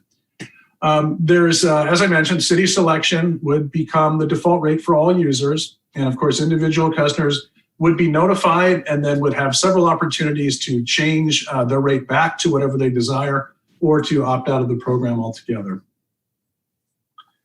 As far as the impacts of making that change, there are impacts in both in cost and in environmental benefit. Starting with the cost, going to 100%, the city's roughly 250 accounts, we'd see an increase of about $36,000 a year across all of our accounts in the program. Citywide, all energy users would pay about $2 million more as a group for about, I believe there's about 36,000 accounts throughout Redondo Beach. There would be a financial benefit to this city. From all users paying more, utility user tax revenue would increase by approximately $95,000 a year. So there would be an overall financial benefit to the city. On the environmental side, from the city accounts going to fully renewable, we'd reduce annual greenhouse gas emissions by, as you see, about 1,300 metric tons per year, and citywide, quite a big number, as you see, just over 92,000 metric tons. The rate change, if the council decides to make one, would become effective in October of next year. And as I said, there would be a series of notifications to all energy users to allow them their opportunities to make changes if they want to. So with that, the recommendation is simply discuss and provide direction. And as Ted said, we do have our executive director from the CPA, Ted Bardicke, here to answer any questions, as well as staff would be happy to do so also. Thank you. I'll stop sharing. All right. Just a question for you, Ted. Thanks for being here. Is how come this choice is coming to us now rather than, let's say, a couple of years ago? Is it just, and seemingly to all municipalities? Is that me, Ted? Sorry, there's not you. Ted Bardicke. Yeah, sure. We asked all cities to choose a default rate upon the mass enrollment, the turnover, and that happened in February. And then we also have a policy that cities can once a year choose to change their default rate. And we ask that the cities make that decision by the end of the year, any calendar year, for implementation in October of the next year. And that the reason is that if a city, Redondo Beach, we've got 33,000 customers here. If you were to make that change, that impacts our finances, that impacts our procurement strategy. We have to go out and buy additional renewables to serve your customers. So that's why there's a 9-month sort of delay between when you make a decision and when things cut over. And if we move over to 100%, will the customers in the default, will they get their bill from the CPA or will they get it from Edison? No, it'll remain, the billing system will remain the same. That is, everybody gets just one bill from Edison. There's 2 line items on that bill. One line item, which represents about 2/3 of the bill, goes to Edison, and the other line item, which represents about 1/3 of the bill, goes to Clean Power Alliance. But it's still that billing arrangement does not change. If I recall correctly, when I get my bill, there's actual expenditure of energy, and then there's transmission costs billed out separately. Are transmission costs going to change at all in any way whatsoever? This is just about expenditure, the actual expenditure of energy, correct? This is just about the expenditure of energy. The delivery costs, which are the ones that go to Edison, and they're equal for every customer, whether they're a customer for Edison on both line items, is not impacted by this decision. There was a very large increase in October in Edison's delivery rate, largely related to wildfire mitigation expenses, both previous and future. And we can't control that. But this item before you is only about the generation line item. And last question. If a resident wants to opt out, what is the mechanism by which he or she opts out? So there's 3 ways that people can opt out or change their rates. We have an interactive form on the website. They can email our customer service center, or they can make a phone call. To Edison or to our customer service center, which we have about 60 call center agents. We get about between 3,000 and 5,000 calls a month. All right. Thanks. That's it for me. I intend to support it. Customer Aaron. Thank you. So I've had 100% renewable. Comes from a wind farm actually for the past 7+ years. Nice. I've been doing it for many years. I do it through the REC program. But going back to that last question that Mayor Pro Tem just asked, how do people leave their program? Now, I'm a little bit confused, Ted, on that, because I've had about easily half a dozen residents come to me, complain to me over a couple of months period that they've called, they've emailed, they've sent up smoke signals, they've sent an actual letter, a written form that they wanted to leave the program, and they've gotten absolutely no response. One resident even said, I'd love to get crickets as a response, but I can't even get crickets as a response. So what do I say to those residents that can't get a hold of you to leave the CPA and want to go to something else? I'm not happy to hear that that's been the experience of some of your residents. We have a full escalation protocol, which we adhere to. So if you have those issues, please send them. You can send them directly to me, or we have a number of customer service reps who are trained in escalations. I know Christian, who's our board member, escalates things to me as he hears them, but I'd be happy to make sure that those are taken care of immediately. And what is your email, Ted Barnacki? It's tbarnacki@cleanpoweralliance.org. I can send it to you. Yeah, that'd be great. I'll start forwarding some of those requests along. I still have. I'd be happy to handle them. Next question is regarding rates. So I see here that these new 100% affordable rates So do people have the option to right now, if they wanted to go from 50% to 100%, if they wanted to go to the 100%, could they just do that on their own? Yes, they could. It's always been an option to either opt down, opt up, or opt out. So if somebody was financially unstable and they were living on a fixed income and they wanted to keep their rates lower, and they could choose right now to not go with 100% and keep themselves at your default rate or that we have already chosen for them, correct? Yes, or even lower. They could go all the way down to lean power, which is our most, it's our least expensive option. Okay. Are you going to be sending, if we do choose to go to 100% and we are charging now 3% more, then, which is a total, I mean, the slide said 3% more, but in total, the total cost is going to be what, 9-10% or plus than what they're paying right now. So is that the case? It's about $5 a month more. So no, it's the 3% is a total bill impact calculation. But that's not the 100%. That's not going from 50% to 100%, 3% more. Yes, it is. Are you sure about that? Our current rates as are let me find them. So our current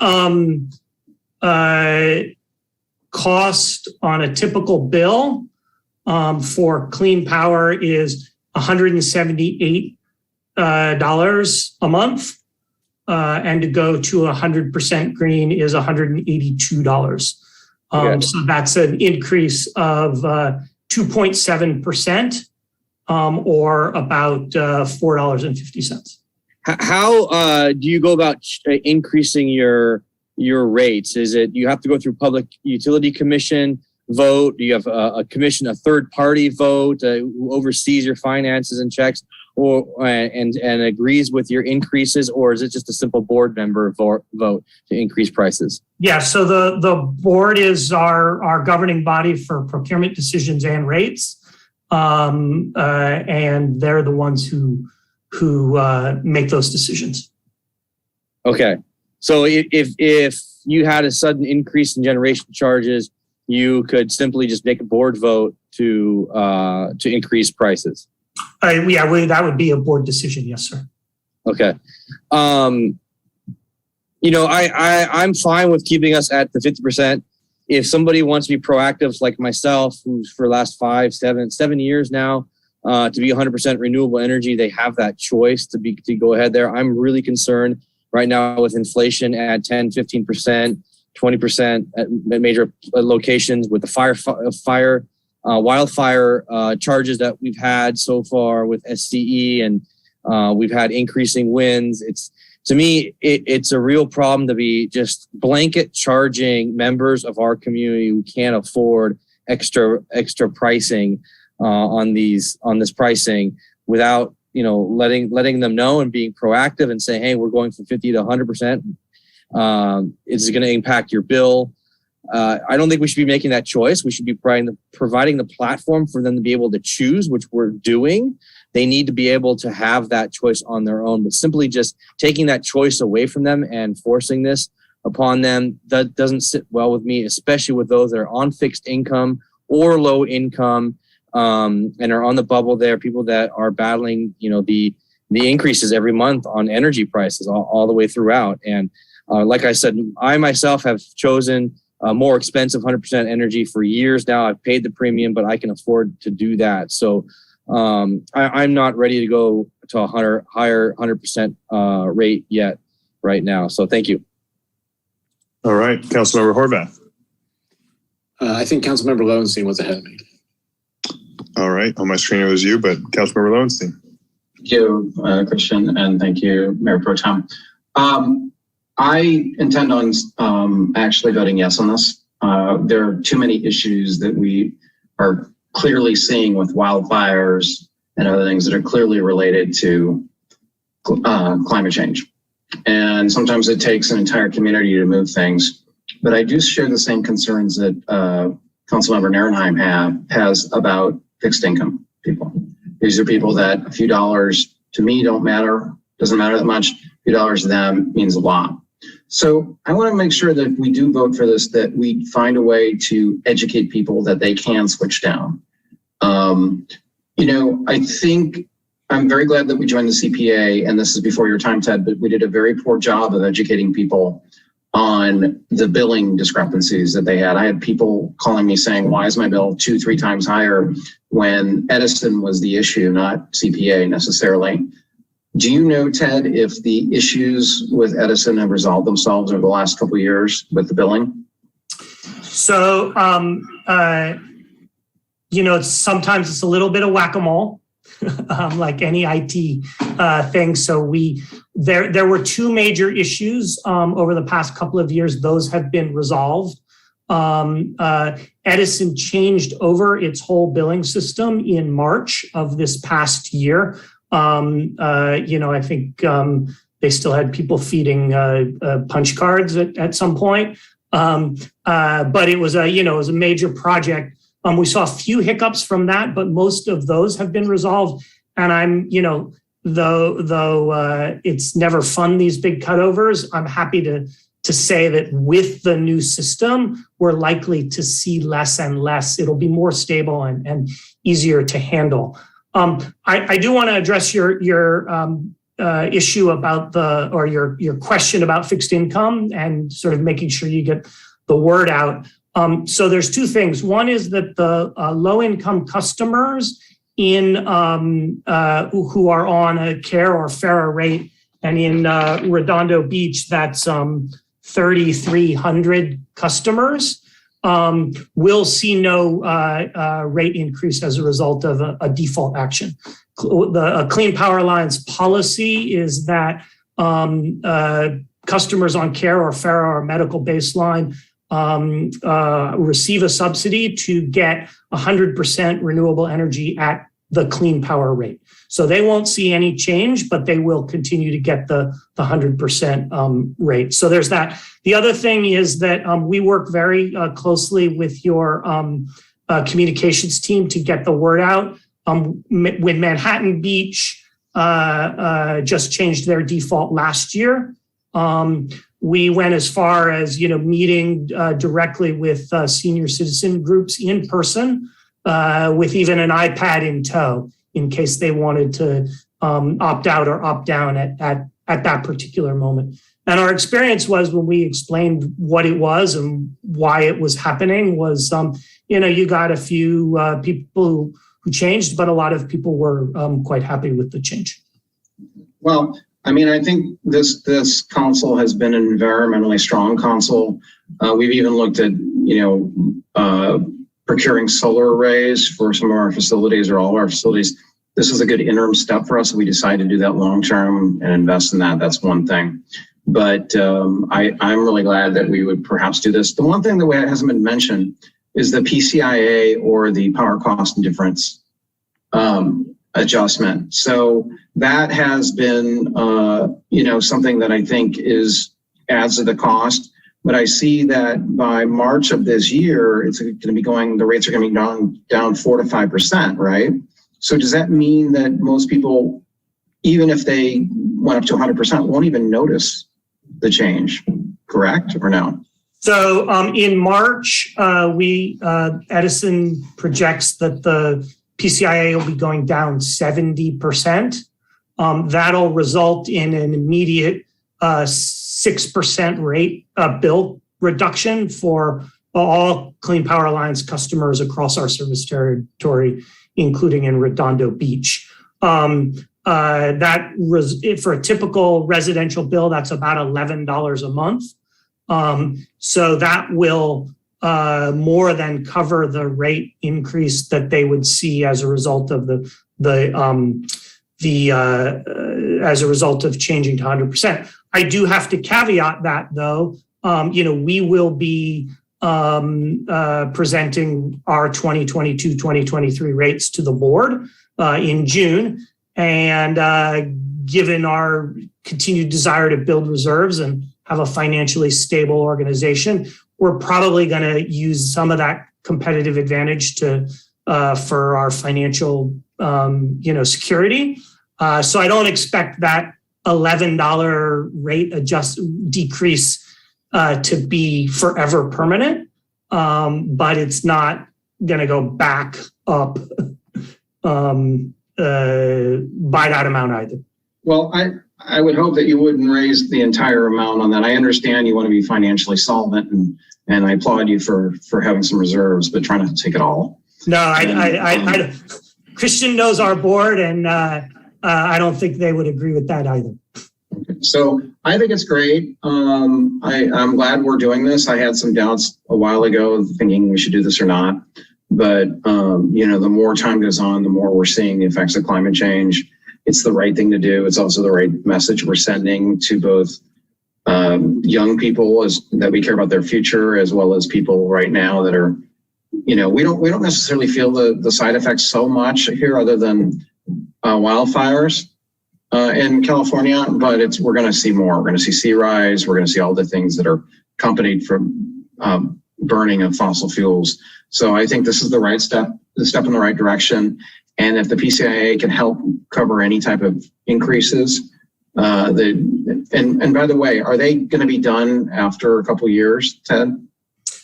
So the PCIA, there's a few resources that Edison still owns that are kind of forever in the PCIA as long as those facilities operate. Beyond that, there's a slew of contracts in the PCIA portfolio that will expire in the second half of this decade.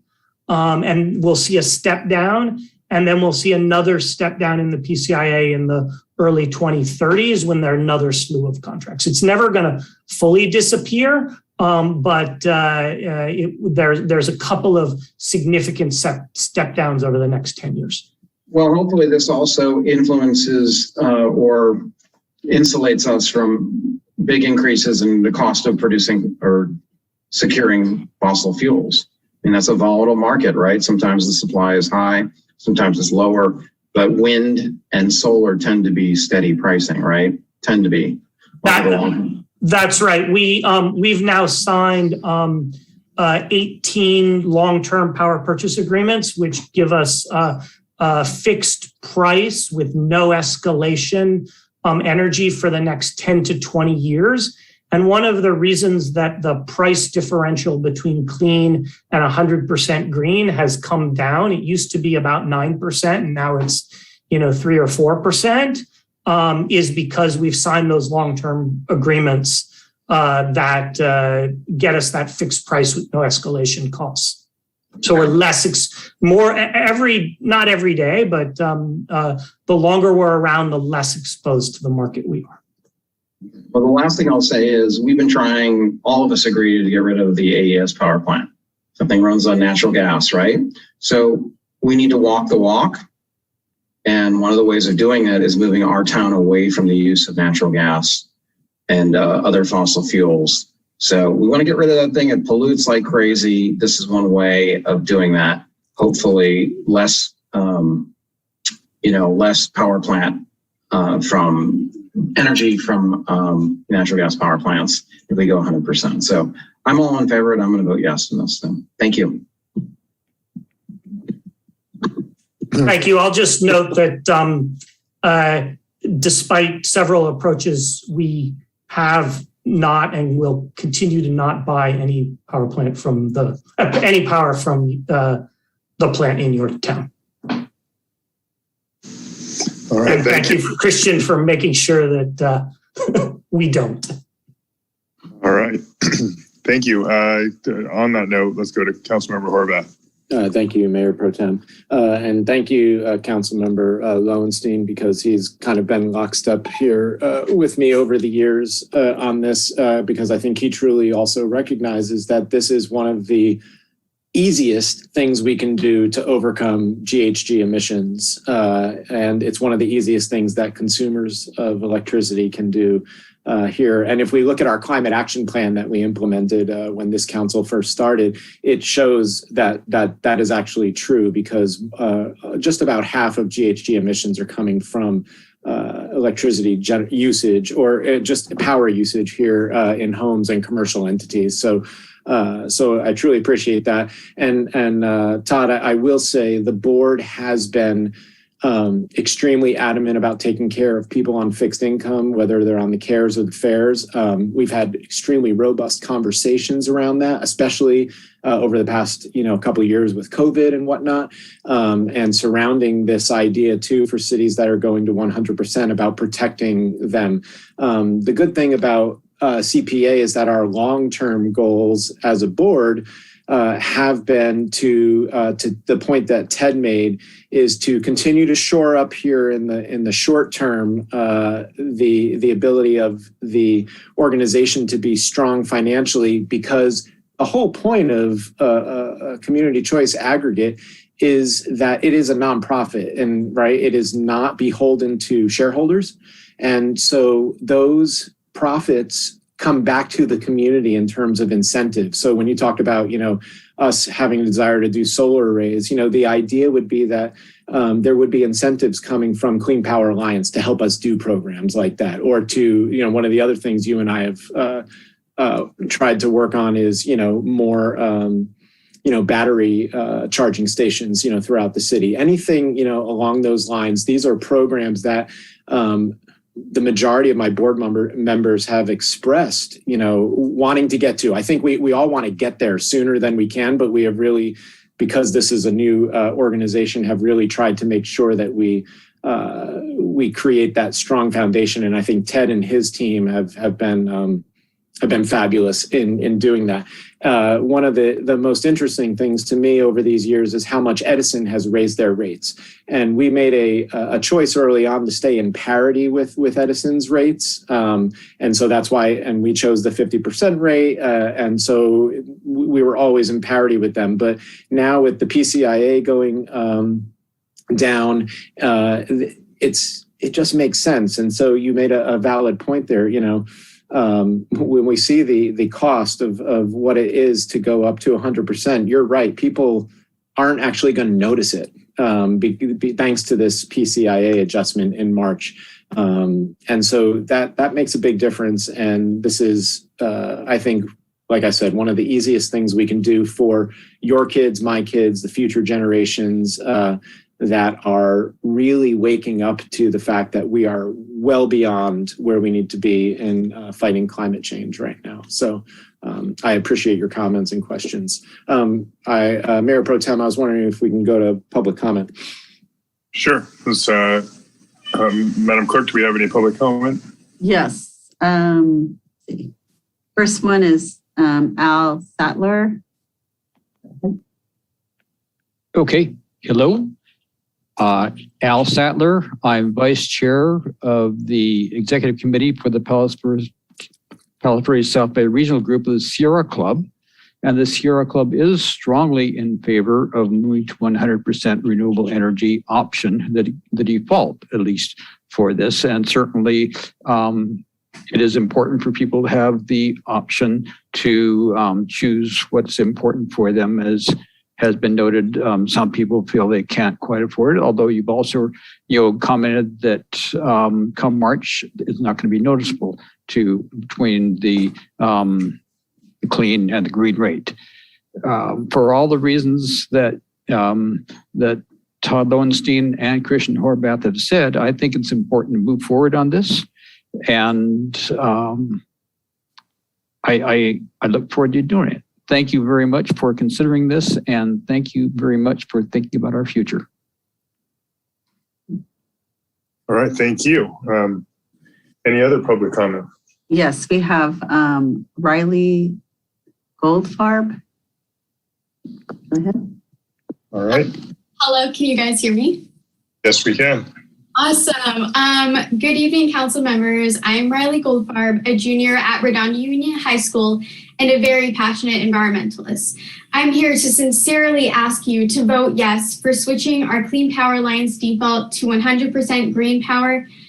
For me, a Redondo resident, environmentalist, and soon-to-be voter, I see how truly important it is for this default switch to be made, as it would lower the local emissions here in Redondo Beach, as well as inevitably stop the AES power station from using fossil fuels.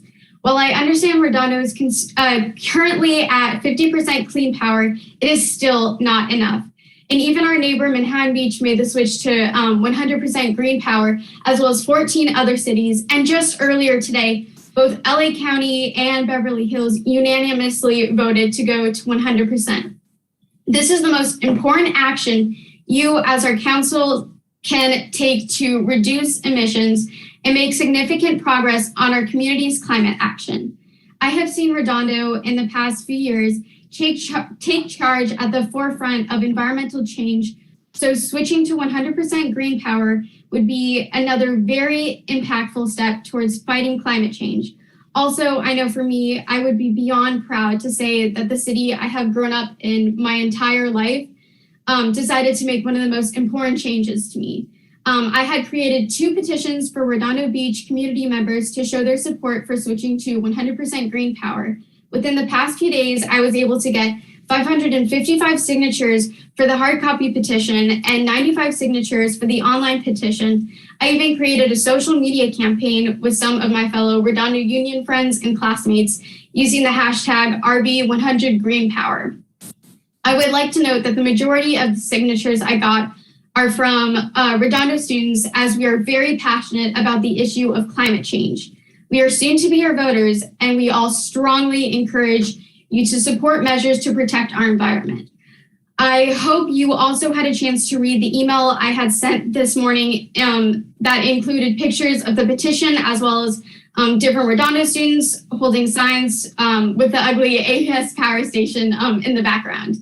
In conclusion, please vote yes for Redondo to switch to 100% green power, so that we can lead the way to a cleaner, healthier, and more sustainable future for my generation. Thank you so much for your time and consideration. Okay. Riley, thank you for your time and consideration and your investment in our global future. Okay, our next person is Tom Kelly. Good evening, council members. My name is Tom Kelly. I'm calling in from Berkeley. And I just heard about this item today and was really excited about the opportunity to call in and encourage you to support this council item. It's been great listening to Ted and some of the questions that have come up. And for me, you've covered just about everything that I think is relevant.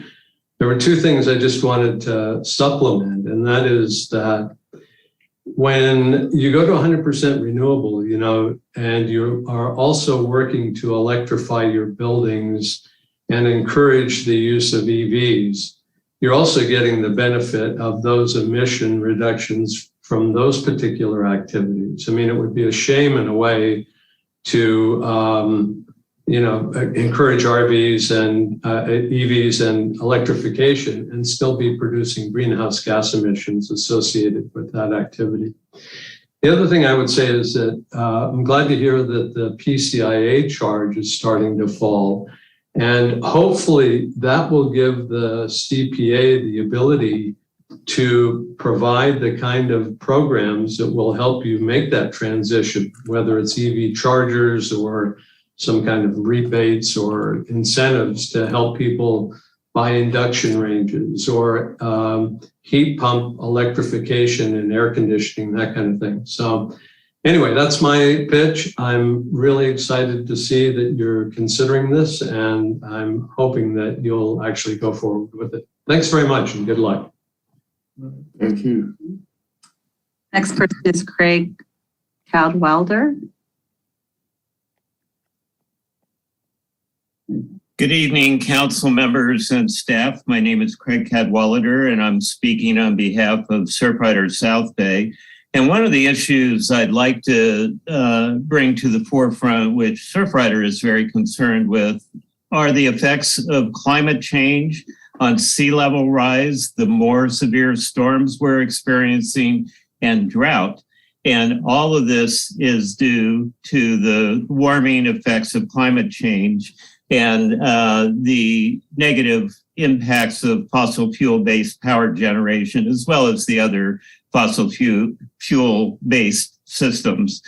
I think it's very important. As mentioned, there are 15 of 32 municipalities in our county that are already at 100%, including Manhattan Beach, and Beverly Hills today decided to go there. LA County unincorporated this morning, both as Riley mentioned. And by the way, that's very difficult to follow her. She truly rocks.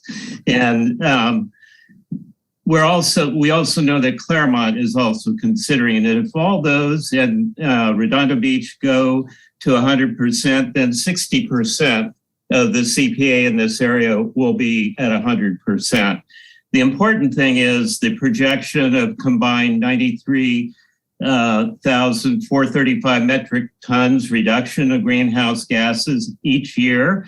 And also, I believe there's going to be a cost advantage by going with 100% clean versus Edison next year. So not only is it not going to go up, it's projected to go down, I think roughly 6%, but Ted could better explain that.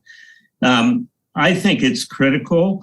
As Todd, Councilmember Lowenstein mentioned, the AES power plant, if we all went to 100%, that would be history. So yeah, they could repurpose the property to something else, but it wouldn't be the dinosaur burning the fuel the way it does now. So I strongly encourage you to go forward with 100%. We would like to see LA County unincorporated, Beverly Hills, Redondo Beach, and Claremont move to 100% this year. It is needed. It's the right thing to do, and it's the least expensive way the city can impact climate change. So I strongly urge you to move forward. Thank you for your consideration. Thank you. And then we have 3 AE comments. Vicki, if you could read those, please. Yes, thank you, Eleanor. The first comment is submitted by Dana Murray. As a resident and parent in Redondo Beach, I urge the city council to vote for the default rate to go to 100% green power in Redondo Beach. This is the most impactful, immediate change you can take to combat climate change and reduce our community's contribution to greenhouse gas emissions. A typical residential bill will only go up by about $2 to $3 a month by going from 50% to 100% renewable energy, easily absorbed by most households' budgets. Plus, there are many bill reduction and discount programs Clean Power Alliance and SCE offer residents if $2 to $3 a month is too costly. Our climate and our children's future on this planet should be a priority. Please do not do the right thing. Let me do that one more time. Please do the right thing and vote for 100% green power to shift all the electricity in RB to clean, renewable, carbon-free electricity. Next comment is submitted by Peter Aziz. As a resident who works in green energy consulting, this is a no-brainer. If the city is looking to be innovative and move into the future, at the very least, the city has this opportunity at significantly reducing the GHG emissions, which continue to contribute to our poor air quality.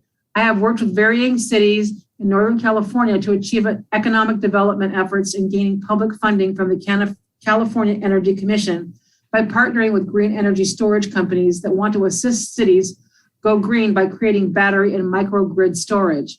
It is possible to move into the space of fully self-sufficient green microgrids per resident household and at half the expected rate of what ratepayers pay while making profit from stored energy. While small in comparison, this is a large step for the chance for this city to become a renewable source for the South Bay. It is a process we can foresee the potential decommissioning of the current power plant while renovating the grid resource independently from SCE. Individual residents, they can become energy sufficient.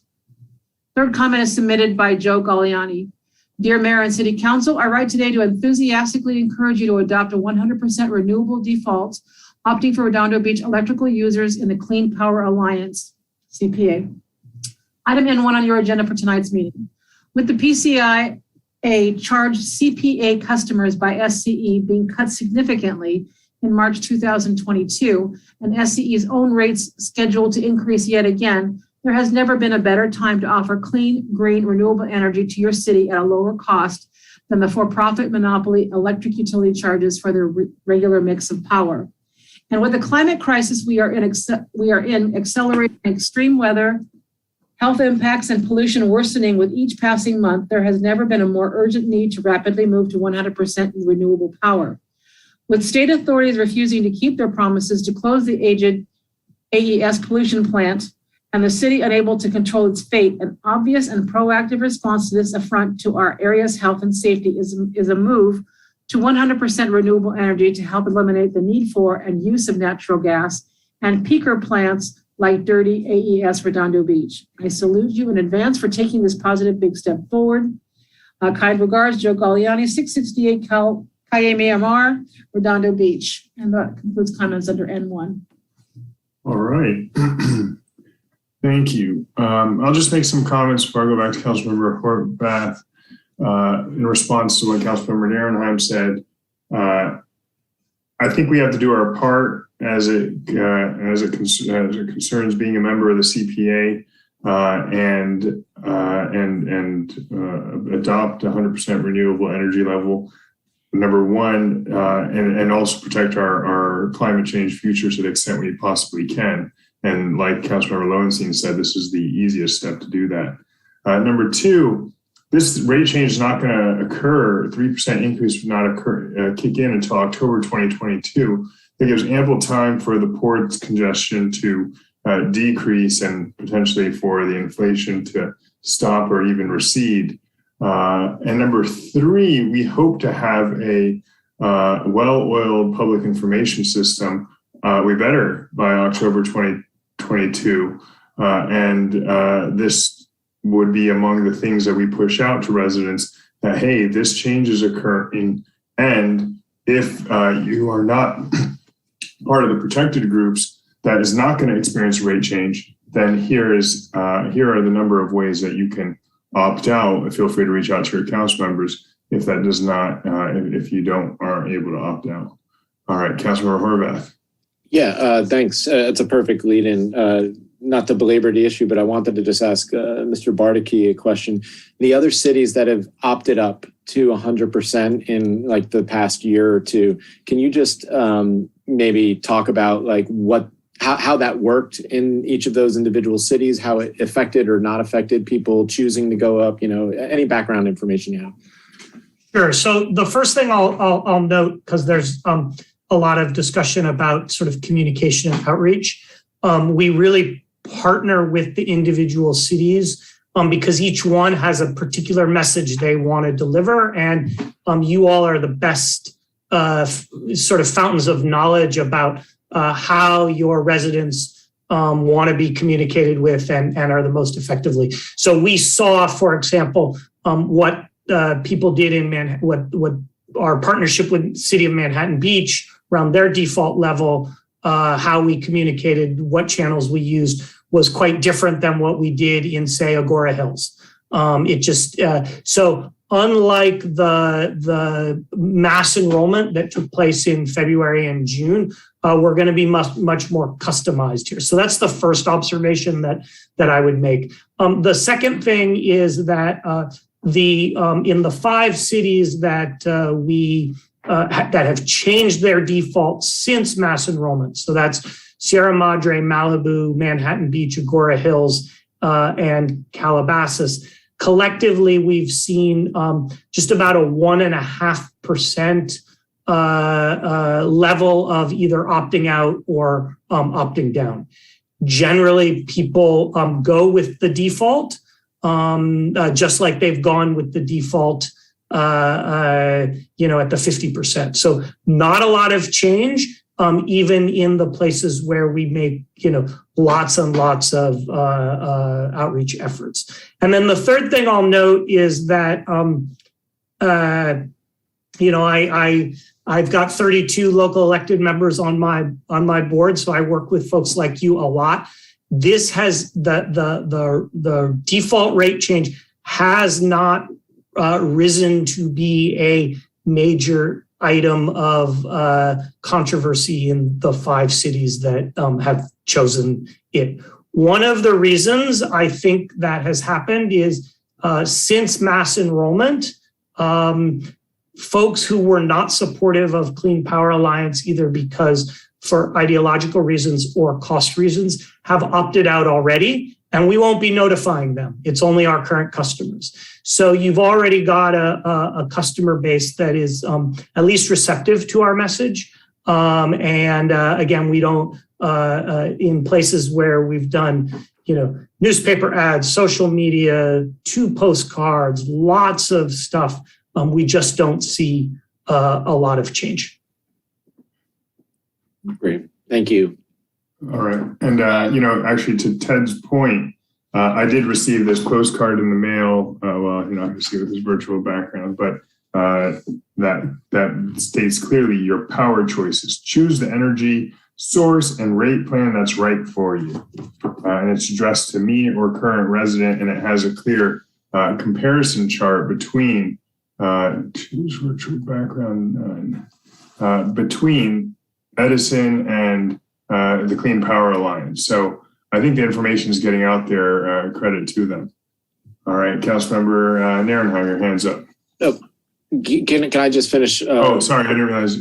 No. And I'm glad you showed that, because I think it's another thing to point, Councilmember Lowenstein did make a point. There was, some wonkiness, in the beginning, but we have Ted has put together a stellar marketing team internally now. We were using an outside agency in the beginning. It was definitely wonky. And then there was all those issues with Edison. I think their messaging and their ability to communicate and work with the cities is far better than it was 3.5, 4 years ago. And, Ted, you can speak to that. But with that said, I would just make the motion that we move to 100% green. All right. I'll second that. Councilmember Nierenheim.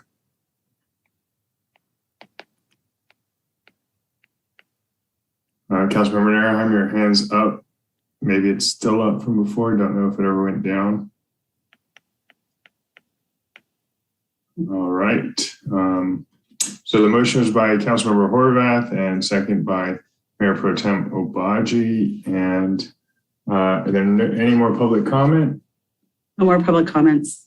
All right, let's proceed to a roll call vote. Councilmember Nierenheim. Let's need to unmute. Yeah, he's probably either away or having a connection issue. Councilmember Lowenstein. Aye. Councilmember Horvath. Aye. Councilmember MD. Aye. And myself is an aye. Let's register Nierenheim as an abstention. Okay. All right, that passes. Thank you, Director Saman. Looking sharp, by the way. Thank you. Ted, thank you for coming on with us tonight. Yeah, and thank you, Rob. Rob collaborated great in preparation for all the materials. So thank you to him as well. All right, thank you, Rob. All right, moving on our agenda. Is there anything you need to read, Madam Clerk? No, not on this item. Thank you, Mayor Pro Tem. We're on to N2, discussion possible action regarding the city's 4th of July 2022 fireworks display and other proposed 4th of July holiday events. Yes, if I could, Mayor Pro Tem, before Cameron starts with the presentation, I just wanted to give you a little bit of a preface. This item's here before you tonight rather than March or April to give us all time to contemplate what we're going to consider supporting next 4th of July. Typically, particularly in the kind of COVID pandemic and budget cut years, we've had to bring this item to you later in the spring, and it hasn't left for many options. So tonight's a conversation starter. We're going to give you a little overview on how last year's events performed in our view as staff, the impact it had on our resources, and we're going to make some recommendations with regards to what we would like to support for next summer. But we don't need any final decisions tonight. The goal here is to initiate the conversations unless there's obvious and clear direction and we can carry forward from there. So with that, Cameron, feel free. I think he's got a PowerPoint, so he'll need to share his screen. I do. Thank you, Mike. I will bring this up.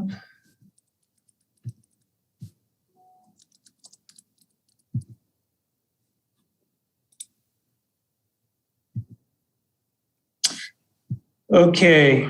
Thank you, Council. As the city manager stated, we'll go through first a review of last year's events, and then move forward to some of the recommendations for the 2022 events. So as you may recall, last year, after many options were presented to you, you selected a land-based fireworks display from Seaside Lagoon. The show was provided by our fireworks vendor, Pyro Spectaculars, for $30,000, and we utilized the Tidelands Fund for that fireworks display. You also directed us to move forward with an event in the Riviera Village, as well as a 5K run. That event included a fireworks display from a barge located off Avenue I. And this was all at the sponsor's expense, which was the Riviera Village Association. You may also recall that Avenue I was closed from Catalina Avenue to the Esplanade, and the event included music, a beer garden, and food vendors. Also, as a reminder, the annual 5K run occurred on July 3rd instead of July 4th. In an effort to reduce the impact on our city resources, mainly our public safety staff. So brief overview on the impacts on city services in regards to the 2021 events. As you can see from the chart in front of you, the city fireworks display incurred about $36,000 in public works expenses, $6,000 from the fire department, and $25,000 from police. And in addition to these expenses, we also had the $30,000 for the fireworks display that I mentioned earlier. So the total cost of the city display was just under $100,000. The RVA events, both the fireworks display and event and the run, the sponsor, that being the Riviera Village Association, covered the entire cost of those events. And as you can see, it was about $2,000 from fire, just short of $9,000 from our police department for the fireworks display and event. And for the run, looking at $14,000 from the police and $5,000 in public works costs. And again, those were entirely covered by the sponsor. So after the 2021 events, the city's special event team met and debriefed each of the events and came up with some pros and cons. Pros to the city fireworks display was less expensive. A land-based show is less expensive than a barge-based show by about $30,000. And we found Pyro Spectaculars to be a great fireworks vendor. They worked extremely well with our public works and public safety staff. As far as cons, the Seaside Lagoon had to be closed due to the Cal Fire Code, which requires a 500-foot blast zone as soon as the fireworks arrive on scene. The show was launched directly west of the Seaside Lagoon, and the blast zone extended well into the Seaside Lagoon, so that required us to close the lagoon. Also, the sport fishing pier adjacent to the Seaside Lagoon was of concern to our fire department, and they had to hose that down before and after the event.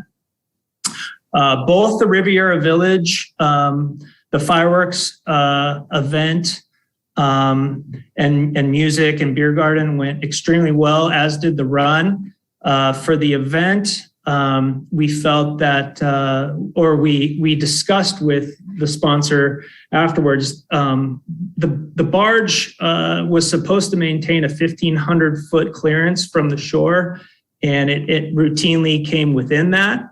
We discussed that with the sponsor and they felt like they could mitigate that should the council decide to move forward with the event again next year.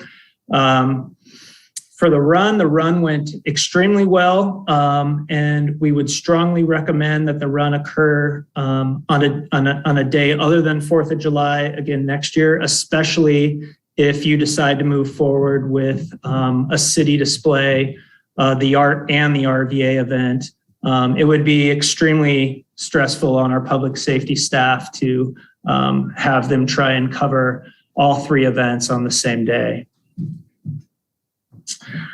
So recommendations for 2022 4th of July events. If you decide to move forward with the city fireworks display, we would recommend that we do that off a barge next year. That would allow us to keep the Seaside Lagoon open and would reduce the concerns for the fishing pier. A barge-based show would increase the cost by about $30,000. However, it would reduce some of our costs for public works staff to be on site. As mentioned, the Riviera Village Association event went extremely well.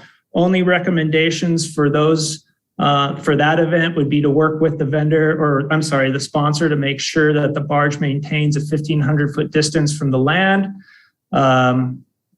That we work through our special event application process, which we've met with them and they are more than willing to do.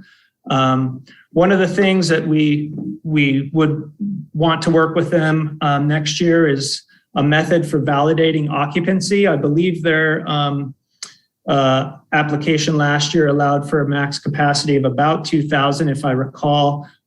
They were well within that, but we didn't have a method of validating the occupancy for the event. So we would work with them on a method to do that. And again, we would recommend that they cover all expenses for the event.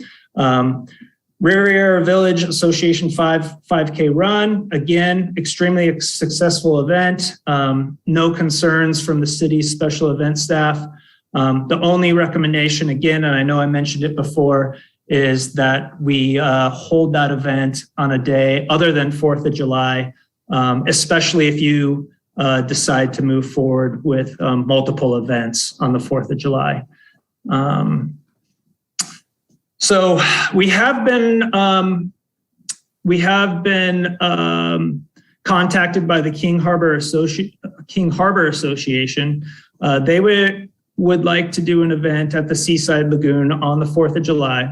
Their event would include food, alcohol sales, and music. It would be a ticketed event with proceeds directly applied toward physical improvements at the harbor and marina area. And all event costs would be paid for by the King Harbor Association. However, they have indicated that this event would only occur if the city covered the full cost of a barge-based show in King Harbor. Also, finally, we've had some residents reach out interested in barbecues and parks on the 4th of July. We do have a municipal code that allows our fire chief to authorize the use of barbecues on holidays. So we would recommend that we allow barbecues at Veterans Park. That park has hot coal dispensers. We would also recommend that we allow barbecues at Alta Vista Park in certain designated areas. We do have some concerns in allowing barbecues in multiple parks, especially if we're going to have multiple events on that day. Our public works staff will also be stretched extremely thin, and we found barbecues increase trash at the parks as people tend to linger most of the day and have parties. And we would like our public works staff to be available to dispose of that trash so it doesn't build up in parks. So we would like to, as I mentioned, recommend that we allow barbecues in parks at Veterans Park and certain designated areas at Alta Vista Park.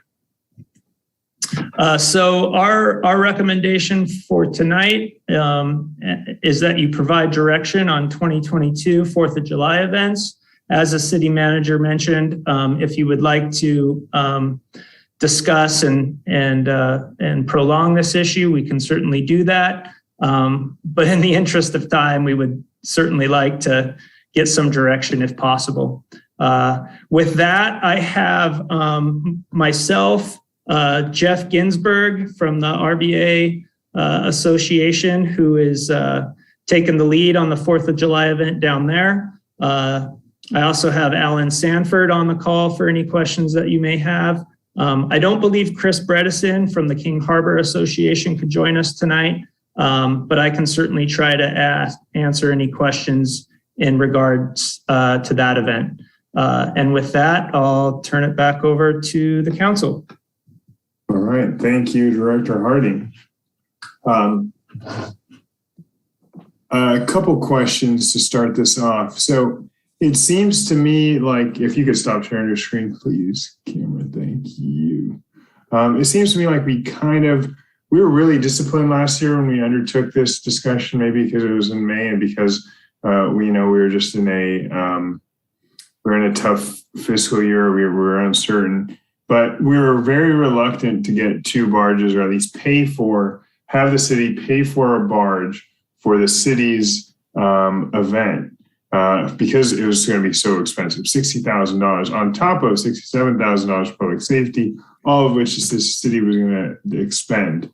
And we're going to have another fireworks show down at the Riviera, which was essentially equal in size, equal in strength. I mean, I don't know about duration, I didn't measure it, but they were both fantastic, top-notch, Class A fireworks shows. So what is prompting, and I think we started to get into this, the city manager Wazansky and I, but we didn't really get too deep into it. What is prompting the move to the barge? What type of event is expected to go at the Seaside Lagoon, and is it going to offset any of these costs? Very good question.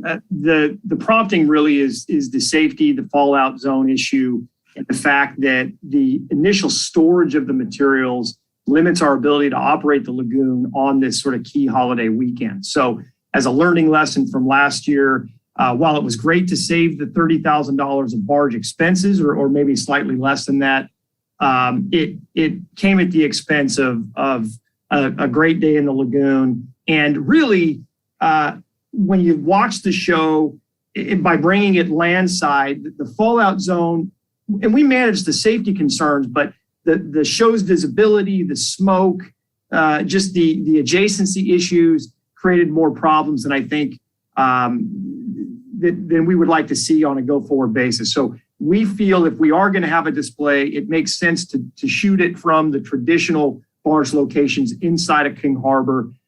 We would, of course, though, to do that, have to bear the additional expense.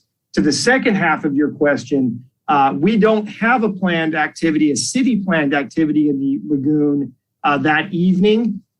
We would allow the lagoon to operate under normal business hours. What the King Harbor Association is proposing is perhaps renting that facility from us and hosting kind of an adjacent special event activity that, of course, would culminate with the viewing of our own city display. Now, where the proceeds from that event go is really, I think, a bit of a policy discussion in communication with the association. It seems like it would make sense for any net proceeds to underwrite, at least to some degree, the cost of our display, whether it be the pyrotechnics or the barge themselves. But I'm guessing from what or the public safety services and or safety services, what Mr. Harding has experienced in his conversations, I think Stephen Proud has been part of those as well, is that the association really isn't interested in fundraising for our event. They're really more interested in fundraising for separate association related activities, which do, I mean, in fairness, have a benefit to the community. But I don't know, Cameron, if you want to elaborate on that second point. No, I think you hit the nail on the head. The King Harbor Association has indicated that the event would most likely not happen if the city would not foot the bill for a barge-based show. Mike, did you have a second point you wanted me to? Yeah, I guess the question, did you get a sense from them as to whether or not, if there are net proceeds, because there's a point there being made that they would like to see fundraising maybe benefit permanent improvements in the marina area or King Harbor. Do you get a sense that they might be willing to negotiate and direct whatever net proceeds are generated to subsidize the city's display? I guess that's the question that I think is worth posing. Well, they haven't indicated that in the conversations that I've had with them. However, we haven't brought it up. That hasn't been a question that has been asked. I think they're very interested in hosting an event down there. I think they could it'd certainly be a good question to ask them and see if they'd be open to it. But in the conversations I've had with them, they've indicated that they were interested in the proceeds going back directly to King Harbor. All right. So here's where my perspective is so far of the King Harbors Association, based on last year's discussion on the subject and earlier this year's discussion on the subject, is that they want a fireworks show and insist that we have a fireworks show down there because they want to be able to see the fireworks from their boat, but they do not want to chip in $1 for that fireworks show. And now you're telling me they want to throw an event to raise money for their association for based on the fireworks show. And have us take it off land so they can use that space at the Seaside Lagoon. I know nobody from the King Harbor Association. Maybe Mark Hansen's going to raise his hand and talk to us a little bit, but and they're not even here to talk about it or why we should see this, why we should advance that. With that said, I do know that a lot of people on the hill off of Anita do look down and see this mid-city show. So it is important. It is an important feature for the north or mid Redondoans to be able to see this show from there. At least it's a walking distance for some North Redondoans. So that's my initial thought about that. Now on the 5K, my question is, has anybody considered doing a fireworks show on a date other than the 4th of July? For example, if this year Jeff Ginsburg could speak to it, but this year, if the 4th of July or this upcoming year, if the 4th of July is on a Sunday, it seems like people would be much more willing to be out about. Sorry, if 4th of July is on a Monday, people would be much more willing to be out about and spend their time at the restaurants and bars in the Riviera Village on the Sunday night preceding it. And so it could be a good night to have a 3rd of July fireworks show.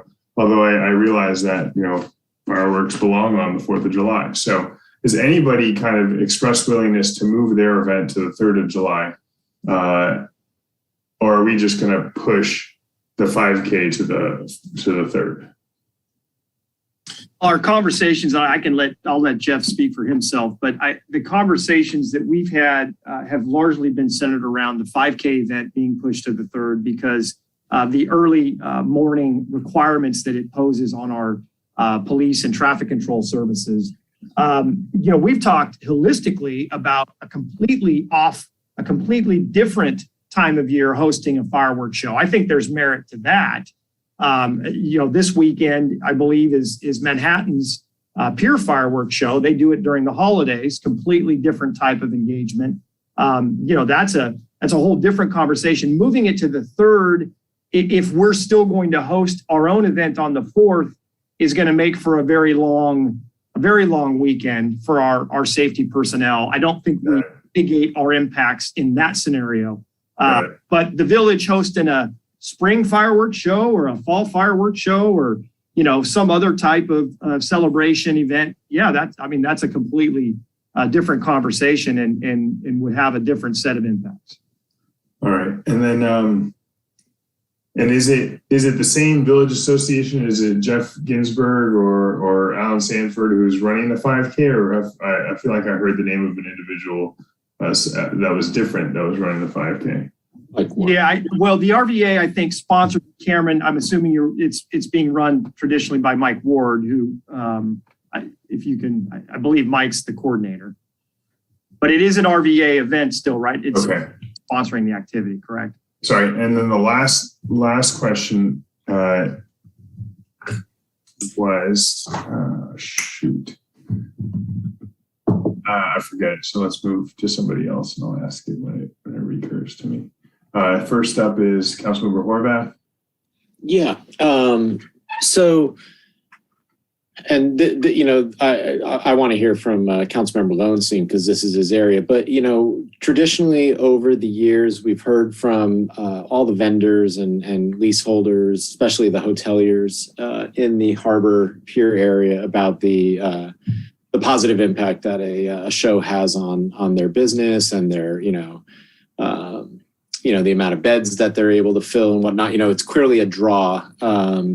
So there's a part of me that does not want to see that go away from the harbor area. And if it means we got to put it in the turning basin, again, I think that makes sense. We've also danced around the idea of putting the barge out in the open waters. I don't know what the cost differential is there between turning basin barge versus open water barge, but as I think Councilmember Narenheim mentioned in his comments last spring, the further out it is, the higher up they go and the better to show, to the point of Mayor Pro Tem Obaji's comments about North Redondo visibly seeing the show. Cameron, I'm curious, the KHA, which, by the way, Mayor Pro Tem, Mark Hansen, I don't think is in the King Harbor Association. I think he's in the King Harbor Yacht Club.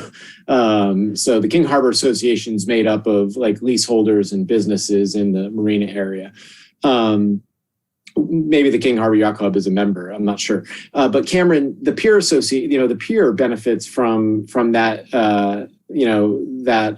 that show as well, and the businesses there, and we get a lot of tourists to the Pier, Veterans Park. Has the Pier Association talked about partnering with KHA and or I guess Stephen, maybe you have some thoughts on that. In terms of these questions about potentially subsidizing aspects of a harbor show, and I think Councilmember Narenheim was actually leaning towards that type of an idea last spring. Would they be willing to subsidize costs? Anybody have comments on the Pier Association? Yeah, let me tackle that since we sit on the board of both. So the Pier Association, from a budget perspective, really almost spends every dollar that they take in on an annual basis, given the special events that they currently have on their palette. So by the time they go through the summer concert series, the Halloween event, the holiday concert series, all the things that they currently have on their special event calendars, they run a balanced budget from year to year. And so I think their ability to underwrite a portion of the fireworks show would be very difficult for them from a financial perspective. I know there's been conversations about what do these various organizations have in their reserves. Well, this is a perfect example. This year is a perfect example of why they have a reserve, because the dues are based on what the business's sales totals are. So in a year where we had a really drastic decrease in the sales total, the Pier Association actually had to dip into their reserve to cover their operating expenses for this particular year. So I don't, we can always ask the question. Last year we asked the question, their answer was, look, it's a challenging year. We really don't have the resources to do that. I suspect you would get a similar answer from the Pier Association again this year, since they had to utilize reserves to balance their budget for their 2021-2022 event calendar. So, we can always ask the question, but I just would say that that's likely going to be what the response is. The King Harbor Association is a little more flush in their reserves, but that's, again, an association decision as to whether they think there is value to them from sponsoring the fireworks component. Last year, they didn't believe that was the case, that really generated a whole lot of value to their membership, although some of their members are hoteliers. But the membership as a whole decided that wasn't a valuable use of their resources last year. Again, you could ask that question again this year and see if there's a different answer. Okay. Well, I'll just share, my thoughts here. I watched both shows last year, both from North Redondo, both visible. I don't think having them on the same day is necessary. And I think to the point that Mayor Pro Tem made, we do have 4th of July on a Monday. So there is a weekend right before. And if you were to split up the events, which would also, one of the things that has always concerned me too is stretching PD, Public Works, all these guys too thin. They're working even with just one event. That's a long 4th of July day for the entire staff. If we were able to split up the two events, I think that would be beneficial to staff. And I think it would, just kind of extend the party, if you will, over the course of multiple days. To the point that city manager made about, eventually, maybe the Riviera Village one being at a different time of the year. I'm totally open to that, but I think that's a conversation to be had with the bid and Jeff and, what they're doing down there. And, to the points made in the public hearing earlier, I think they would be successful any time of the year with that type of an event, just because of their track record and what they are showing, the proclivity they have to creating placemaking and events in that area. So those are my thoughts, but I'm actually more curious to hear from Councilmember Lowenstein because it's his district. So I'll just leave it there. All right. I recall my last question. City manager, if we had the Lagoon fireworks show on a Saturday with the 5K and then sorry, not Saturday, but Saturday or Sunday, would that spread kind of staff out too much over 2 days similarly, or? Yeah, the challenge, there's sort of two things, right? The 4th of July is a big holiday anyway. It's a big beach day. It's a busy day in the waterfront on a lot of fronts. So we have to staff up on the 4th, almost with or without a fireworks celebration. If we have a 5K outside of that holiday day on the 3rd or Saturday the 2nd or Sunday the 3rd, we can isolate our resources, bring them in for a short window of time and get them home to rest. If we have the 5K on a Saturday or Sunday, and then that evening have a 4th of July fireworks show, either sponsored by the city as a display or by the Riviera, those same personnel have to stay in uniform and on site throughout the entire course of the day, and then would have to come back the following day, theoretically, and support the already busy holiday day that includes not just our activities, but illegal pyrotechnics, barbecues, and the things that normally occur on the 4th because of the nature of the holiday. So I'm not sure. I mean, we can look at that, and Keith can speak to this too, maybe in greater detail. I don't see, if we were to do two separate 4th of July weekend fireworks displays and the 5K run, I don't think we've done ourselves any favors. The display in the waterfront area and the display down in the village being the same night, one after the other, it's really the same personnel that are supporting both activities because we're managing traffic out and away from the beach throughout town, almost regardless of whether there's two shows or one at that point. So we actually gain synergy on the fireworks side by having them the same night. The 5K is almost its standalone question with regards, and it helps us to have it on a separate day. All right. Thank you for that explanation. Is there that now I realize what my actual final question was, which is the city able to actually have an event at Seaside Lagoon, either through a event manager that we have a relationship with or kind of independently through staff concurrently with a fireworks show to offset the cost of the fireworks show? We can, and we have in the past. In fact, we used to hire a gentleman by the name of Pete Moffitt, who was our consultant that helped coordinate the show. There's pros and cons with that. It does create additional burden for the Community Services Department to ultimately manage that contract and get that event going. So there is some value in a group like King Harbor Association stepping up and managing the event and coordinating the event itself. It's just where do those proceeds ultimately go that I think is the sort of sticking point here. In an ideal world, they would manage it and they would siphon whatever proceeds are available to help subsidize the cost of the event itself. I don't know if they're interested in doing that. It doesn't sound like they, at least initially, were. But we can explore that option if you'd like. It would be a city-sponsored activity in the lagoon, and we could look into what sort of proceeds we could generate from it. But it would be additional work for community services. All right. Councilmember Narenheim's next. Thank you, Mr. Mayor Pro Tem. Yeah, you hit the nail on the head some of the stuff, so thank you. The King Harbor Association, the president, Chris Bredesen, is on vacation right now, so he couldn't be here for this discussion. But I do know that they, in talking with him specifically and other members of that board through the years, the last many years, is they do have an interest in actually running the event, and I'm in full favor of them taking over running the event. And I know that they're in favor of doing some sort of a revenue sharing, something to divvy it up. They could run a much better event. It's one of the things I've been saying for many years now is, the city of Redondo is not an event producing organization. It takes too much out of our staff time and resources. It just doesn't work right. A private organization is much more nimble, can run a far better party, so to speak, and be successful at it. So I've been saying for someone down there, for them to take advantage of that situation and take the responsibility and make an awesome program down there.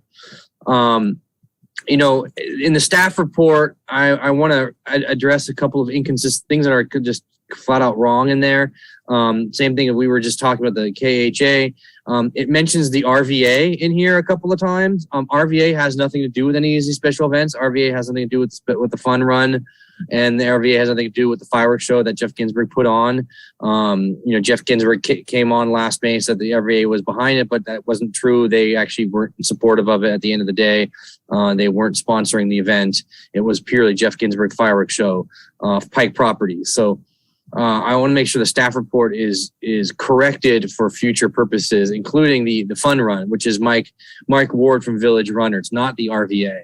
RVA does a lot of stuff, but they don't take part in the organization of that.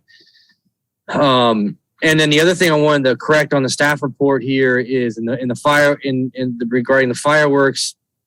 It's mentioned it as a blast zone multiple times for the fireworks. It's not a blast zone; it's a fallout zone. There's a big difference between the two. We're not using explosives, taking out buildings. That's a blast zone. A fallout zone is simply a zone where fireworks can come down and go on the ground, rest successfully without burning someone. So that should be corrected. I don't want anyone to think that we're doing something major down there. And also to your point, Councilmember Baji, I've tried to get the fireworks show in the Riviera Village to get on a different day. It's much cheaper and convenient for staff, but at the same time, this year, as Mr. Wazanski said, it worked out really well. A little bit longer of a time period between the two shows so that the public safety can move, the assets can move from one location to another location. The only issue that I heard of in District 1 along the Esplanade for the fireworks show was we started to get some cars to double park and blast some music. So if we could just, I've already talked to Chief Kaufman on that portion of it. Barbecues and enforcement of barbecues. I'm glad staff came back and said that we're going to rescind that ordinance, not the ordinance, but the policy of not having barbecues being allowed in Veterans Park or Alta Vista community area. I mean, not having a barbecue on 4th of July, I think that's kind of sacrilegious. So I know what that happened a couple of years ago. I tried to change that. It was unsuccessful. So that'd be great if we can change that. And then the last thing here, or a couple more things, but real quick. Let's see here. Chief Kaufman, I don't know if you're there, but I've asked for this many times. Every single year on this, private security, private enforcement, but, and the beaches are a great asset, but we don't own the beaches. We don't maintain the beaches. We don't staff the beaches. That's the duty of the sheriff's department. Where is it in this report about having the sheriffs come down and patrol their beach that they own down there. I don't think we should be staffing that on 4th of July. Have we reached out to them yet?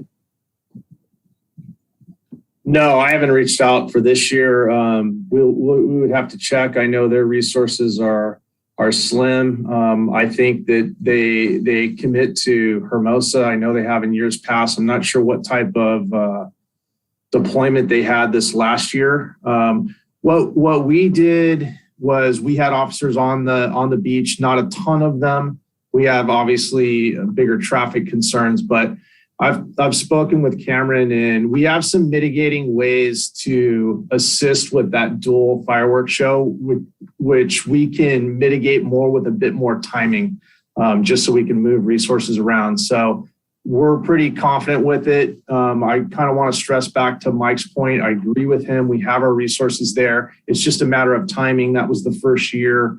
And I think we can do better. I can reach out to the sheriff and see if they're interested in entertaining and coming down to the beach. I don't know that that's where our issues were, besides maybe daytime, just regular beach population. And just to point of clarification there, Keith, the $25,000 that are referenced in police city display expenses, I don't think are inclusive of your patrolling the beach, right? It's more traffic control and what we're doing sort of landside to move vehicles in and out of the community, correct?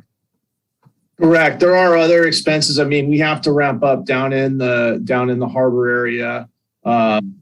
Yeah, but those costs weren't inclusive of all of the other things we have going on in the city. You know, we have undercover enforcement happening and all types of stuff, but that was cost directly related to the shows that you're seeing in the staff report. Right. But what I'm interested in is, you know, we've had the 4th of July fun run for many, many years successfully, moving forward in the past for many years. And that didn't change until about 3 years ago, I want to say, where we 2 years ago, maybe it was, that we changed it. And that was the first time we changed it. It was a one-time change, and it's kind of been moving off of that. And I want to get that 4th of July fun run back, because the people down the village really love having that. It's a really well-run event. No pun intended. I don't get a single complaint off of that event. Mike Ward does a fantastic job at his St. Patrick's Day event, and I don't really want to lose that event. I know other cities would love to have that event. So, I mean, I don't want to hear the usual excuse is we don't have enough resources starting early in the morning, going all day. But then if we can move the resources, get other resources coming in to backfill, say, the beach patrol that we don't need to patrol. I want to focus in on our jurisdiction, our responsibility. The beach is run by the county. Let them deal with it. You know, that's my point with that. And I mean, I would like to see the 4th of July fun run in the morning. It's a healthy event. It's a community loves coming down for it. It works. It's worked well for 20 something years in the past on 4th of July. So I do like that. I really appreciate Jeff Ginsburg doing the fireworks show at night in the Riviera Village. He had a great success doing that. But I have had my conversation with him with caution, with the things that the community has said, and I want to make that event more of a community event. You know, it needs to be more family held event. So I think it was a great start last year, and I think it was awesome. And I think we can get some synergies, like Mr. Wazansky said, to move these events forward and keep that in mind. So I'll let some others speak and hear some public comment and go from there. Thank you. Thank you, Councilmember Aaron. The next on my list is Jeff Ginsburg. Should we let him on to speak, or do the council members want to go first? Councilmember MD or Lowenstein? Well, I just wanted to say that the King Harbor Association, you were saying earlier that they wanted the show and didn't want to pay for it. But I just want to remind you that it is the hotels benefit from it. All the peer businesses benefit from it. And that's what you've also got to consider. It's not just their association and they're the only ones that benefit from that whole fireworks show the way it is. So I just want to caution you from thinking to move that. And staff has already said the two shows work in synergy and can be done, which is some timing tweaks. And I don't agree with having the fun run on the same day as the fireworks for the simple reason that exactly what they said is that it makes it's not just the police, it's the public works. It's they're the ones who are also having to do the whole day. So no matter how much you bring the sheriffs down to patrol the beach, it's not going to help our public works department at all. And so we moving the fun run off of the 4th of July really did a lot to help staff, and that's what we should focus on.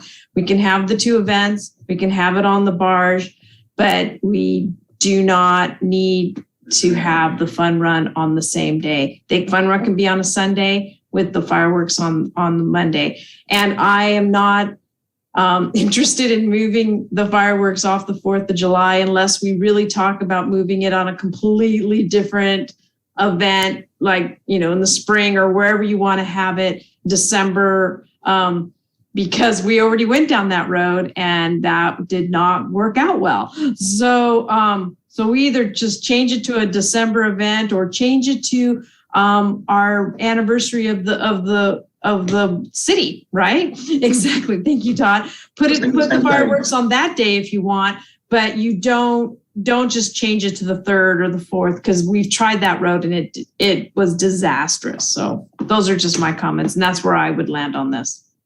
But I too am interested in hearing what Todd had to say. All right. And I specifically recognize the benefit that the Mid-City Fireworks Show has to the residents of North Redondo who can walk down, or Mid-Redondo. Go ahead, Councilmember Lowenstein. Yeah, thanks, Mayor Pro Tem. Starting with the barbecues, I'm also in agreement with Councilmember Nierenheim in terms of allowing barbecues in the parks, and both in veterans and limited areas of Alta Vista. That's the first thing. I'll get to King Harbor in a second. I had the same thought, Laura, about the city's anniversary, April 29th. Not necessarily the city doing it, although I don't want to get away from the city having a fireworks display on July 4th. I think we learned that the hard way. But maybe even approaching Riviera Village Association, April 29th, this year coming up is on a Friday, and on Saturday the following year. So it could get people really going. It's a good time of the year, starting to go into late spring and the start of summer. So not a lot happening end of April, other than my daughter's birthday. And the city's anniversary of its founding. And I think that might be a cool thing to do like Manhattan does, but I'm wondering if Riviera Village would be interested in something like that, Riviera Village Association. It would create some buzz, I think, in the area, and kind of a neat thing to do. And it's Redondo Day, basically. We make it Redondo Day, and on the days that it doesn't fall on a weekend, we do the nearest weekend to it. So I'm with you. I had the same thought. In terms of King Harbor Association, Mike, do you remember what the event in previous years in Seaside Lagoon generated in terms of revenue? Wasn't it something like $35,000 to $45,000? Yeah, those were that. I was racking my brain a little bit thinking about that as well. Some of the estimates I think suggested about a $30,000 offset, maybe more, depending on final attendance. I'm not sure how good our follow-up sort of debriefing and accounting was to confirm that. I think it performed well, and clearly we generated net proceeds to help subsidize the cost of the display. I don't know if we ever got to the point where we're able to fully offset, say, the $60,000+ of city services or plus the full cost of the show, but it helped. I mean, I do know that an event in the lagoon, and I agree with Councilman Nierenheim in that an association of some sorts, whether it's King Harbor or some other group, hosting the event is ideal, because I think they do ultimately coordinate and have better access to music vendors, et cetera. But ideally, of course, we'd find a way to share in that revenue to help subsidize our activities. I mean, that to me, I think would be the ultimate goal here, is to try to serve them in a creative way. Yeah, I do think an event in the lagoon is going to generate some net proceeds, definitely. Yeah, and parking, obviously parking revenue. So and TOT if it's done right. So I would agree. I think, whether it's KHA or somebody else coming and doing it in a revenue split would be a good way of doing this. And so they raise some money for improvements down there. We raise the money in order to offset our cost. Yeah. And I think it seems like everybody is in that route. And so we have to reach out to Chris Bredesen and KHA to see what they think. But, if they can do it better than we can do it, then have at it. Yeah, precisely. Precisely. I think the key is just how are the net revenues ultimately spent, right? I mean, what we're in a sense negotiating over. So that's what I would do. I still feel strongly that we should, as a city, have a 4th of July fireworks thing. It's what we're known for, and good with the barge. I think it's great that you can get more visibility if you push it out farther. My concern is the marine layer. If you push it out farther, does it make it more difficult to see it if you push it out farther? I don't know how much marine layer there's going to be on the 4th of July. Sometimes there's a lot, and sometimes there's none, right? Yeah, sometimes you have a bad show, sometimes you have a great show. Yeah. Right. I can remember some years in the lagoon from a viewing standpoint, even the proximity to the barge location inside the breakwater, you'd have trouble with visibility depending on the thickness. So it can go both directions, I think. If the village is ultimately hosting and I certainly agree. At the end of the equation, it was really Jeff Ginsburg's event who we'll be hearing from. I think the intention was that it was originally going to be an RVA event.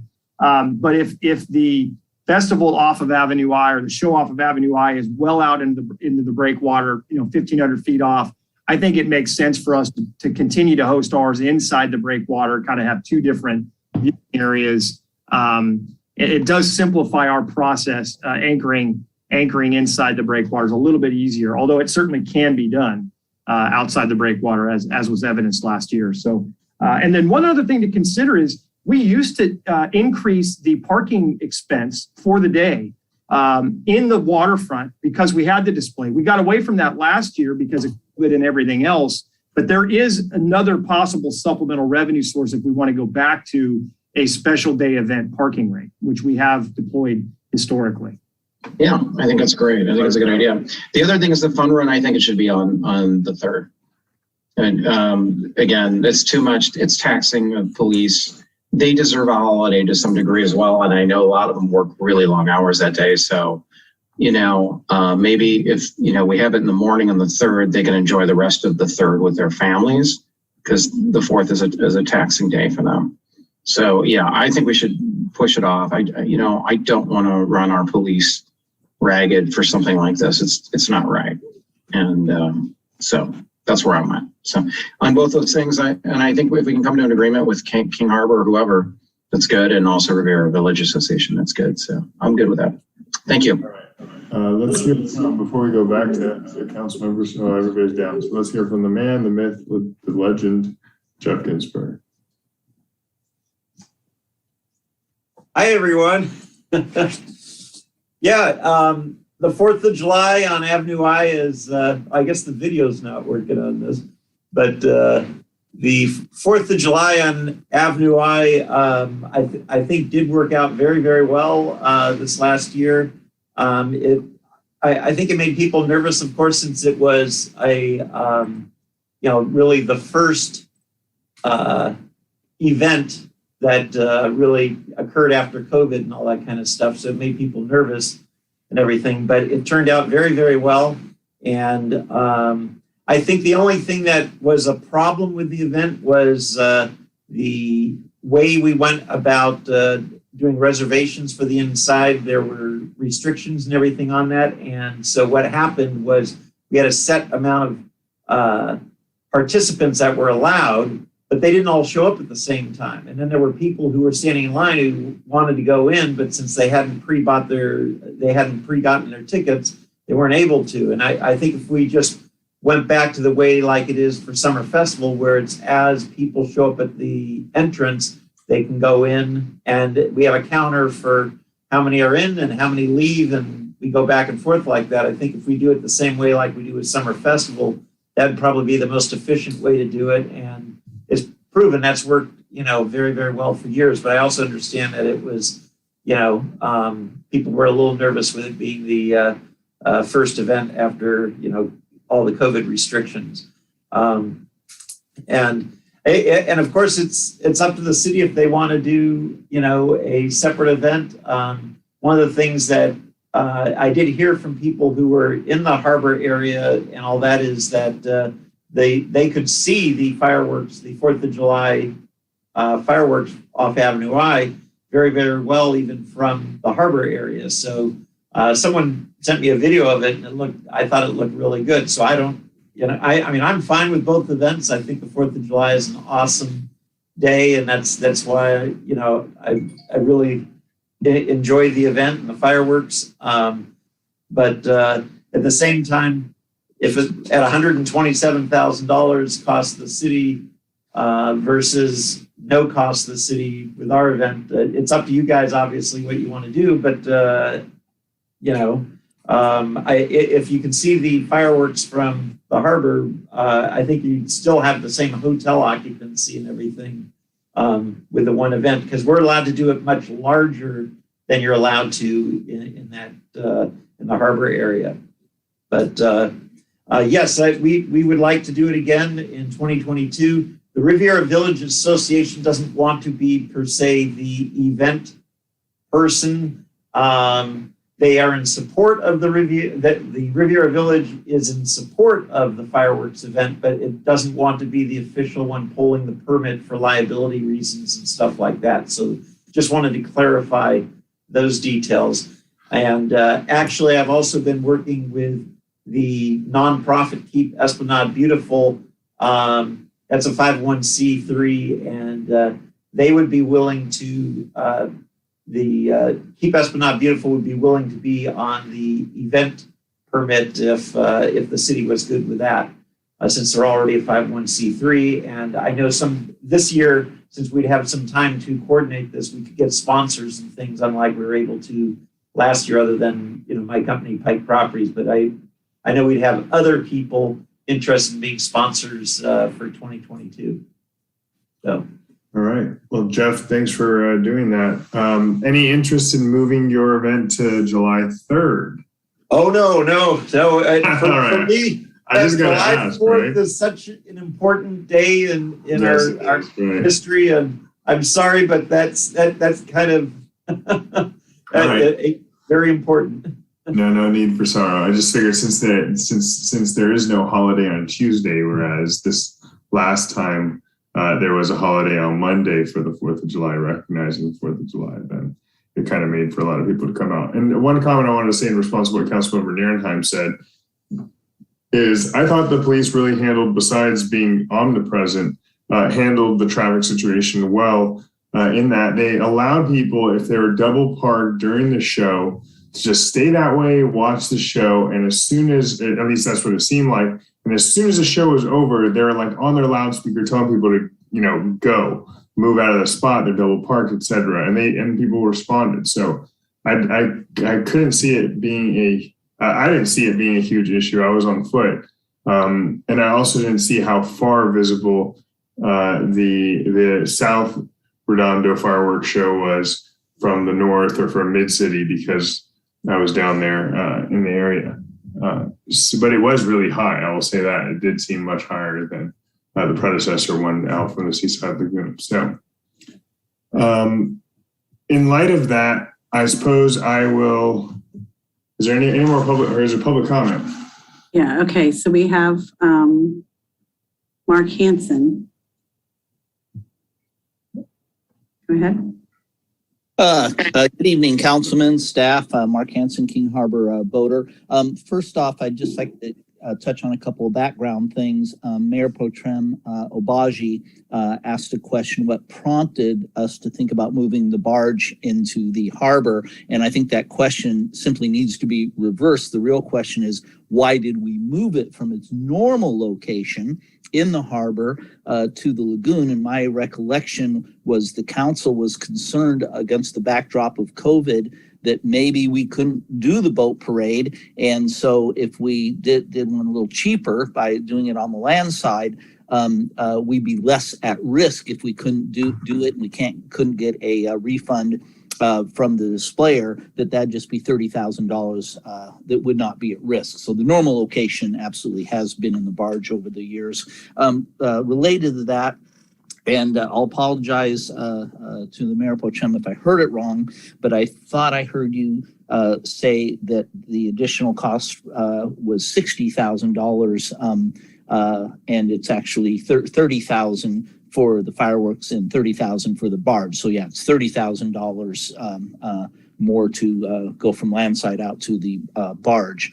One interesting thing that a couple of us noted in the admin report, right at the last paragraph, it says that the King Harbor Association has requested the city bear the full cost of the fireworks. And boy, that just jumped off the page at a number of us, that really a mischaracterization, I guess I would say, in that the city's been running fireworks for years and years and years. All King Harbor Association did was come in and say, hey, as long as there's fireworks, how about if we have an event in the lagoon? But I thought that was really a mischaracterization to say that like they were suddenly coming in and asking the city to bear the cost of the fireworks. That's what we do in the city. Also, I think Councilman Horvath already made the appropriate correction that, King Harbor Yacht Club is not a member of the King Harbor Association. He characterized it well. They're a bunch of businesses. The boaters don't have a direct relationship in the King Harbor Association. I'll briefly mention on the idea of trying to use July 3rd. Some people already mentioned it. We got a real bloody nose over that, and I know some councilmen at the time said we're never going to do that again. And certainly when I was down there on the 4th, there was all kinds of people walking down to the harbor to watch the fireworks, and we felt so bad for them that they didn't realize we'd already done it the day before.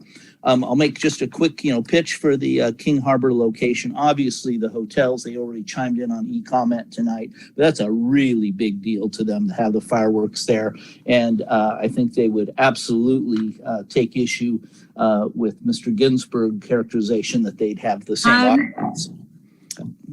All right. Mark, do you have anything else? Could I sneak 60 seconds from you? Yeah, I'll make that motion. Any second? Second. Any objections? All right, go ahead, Mark. Yeah, obviously the hotels care about this a lot. One of the sales pitches, for the harbor location that we talked about in past years is there's just so many restaurants that can directly view the fireworks from the Chart House, Blue Water Grill, Cheesecake Factory, Captain Kidd, Samba, R10, the International Boardwalk, Kincaid's, Tony's. It's just phenomenal viewing compared perhaps to what can be accomplished along the Riviera. The harbor itself, of course, provides a wonderful amphitheater for people watching the fireworks. And of course, some of you already touched on the fact that it's a great central location for people to be able to bicycle and walk from North Redondo. So anyway, I hope those are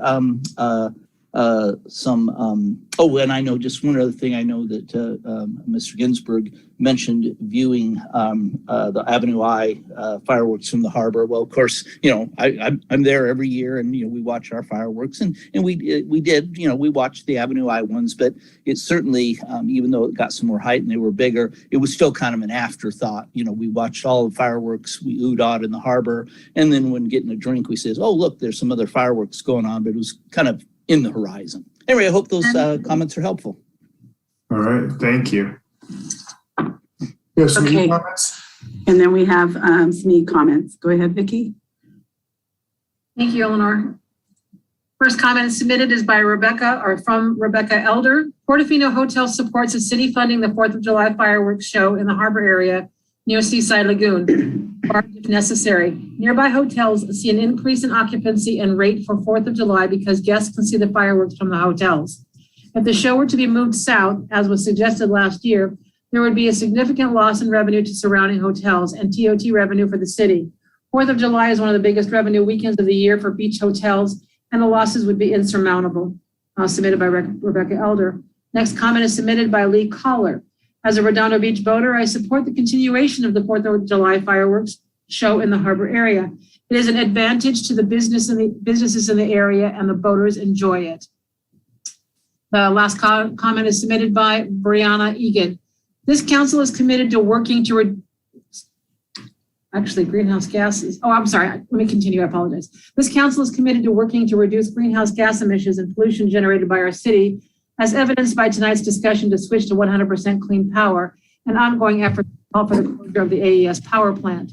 Fireworks displays are a long-time 4th of July tradition, but cause dramatic increases to air pollution and release persistent pollutants such as perchlorates, damaging to mammal and human health, and heavy metals. Air quality suffers every year in Los Angeles and other big cities following July 4th, with documented PM 2.5 levels spiking by 300 to 1,000% in cities. While I am not opposed to a city-sponsored celebration of some kind on July 4th, I'm opposed to 2 back-to-back fireworks shows that will only serve to double our city's pollution, which drifts and affects the entire LA basin. I remember checking air quality maps last July 4th and saw air quality getting markedly worse in South and East LA and the Inland Empire overnight and the day after, as breezes blew eastward from the Pacific Ocean. We would simply be offloading pollution burden to communities already facing disproportionate environmental injustices. Believe it or not, fireworks are going the way of the dinosaurs. Fireworks are being phased out in China and India for New Year's and Diwali celebrations in favor of alternatives such as drone shows or laser light shows. Palm Springs put on a laser light show instead of fireworks for their 4th of July presentation this year. In addition to its impacts on pets, veterans, and people with PTSD and sensory issues, fireworks are harmful to the environment. I urge the City Council to actively consider an alternative display for 2022, such as a drone show or laser light show. The city will already have a fireworks show put on by RVA. Why not start a new, safer, and cleaner tradition? Thank you. Brianna Egan, MPH. That concludes comments. All right, some valid, thank you, Brianna. Some valid concerns there, for sure. Councilmember MD. Yeah, she makes a good point. I had the opportunity to go to Dubai, and we were able to watch a drone show, and it was really pretty spectacular. So since we have time, is there a way when you guys come back with your with the final of it, if you just could call around to see how much a drone show would be in comparison? Would that be a possibility? Drone or laser. Yeah, we could look at that as a potential option and try to evaluate cost. We could do that. I'm not saying we do it for this year necessarily, but it would be something to go start exploring, because I agree about the sounds is very hard for pets and for people with PTSD and for the pollution issues. And so drone shows can be very spectacular as well, and it would kind of set us apart from everybody else. So if it's I don't know what the cost differential would be. So who knows? We could look at it. The one thing I don't want us to lose momentum on, if the council is resolved for us to setting aside the other alternative activities as it relates to the city's display. If the council does want to, and I suspect this will be the ultimate direction, but does want us to host our own city display and fire it from a barge, we do need to start working towards procuring both those contracts sooner rather than later. It was a bit of a scramble towards the end of the year last year. So if we can go out and investigate costs for the drones, but if there is consensus about having a city display, it would be good to know that so we can start working on bringing those agreements back to you. No, I agree. But I if we don't start now, when will we start? Because we talked about doing a drone show last year and we kind of dropped the ball on that because of all the other chaotic stuff that happened. But I do agree with Brianna that we need to at least look at these other options that are considering all the things she said. So I agree with that. Yeah, this is April 29. There you go. We did have, you might recall, I want to say maybe 10 years ago now, maybe 11 or 12, we had a laser show as a component of our broader fireworks show. We actually did two things. It was when Pete Moffitt was our consultant. The laser show was kind of a bust. It was, obviously technology much different today for drones and the like. But the laser show also caused some trouble. We had to procure an approval from the Federal Air Administration or FAA, and that was a problem.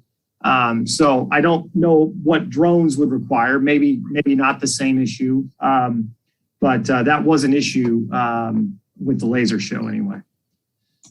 So we'll get cost if just out of curiosity, if nothing else. Mike, when you say, sorry, we need to start moving in that direction.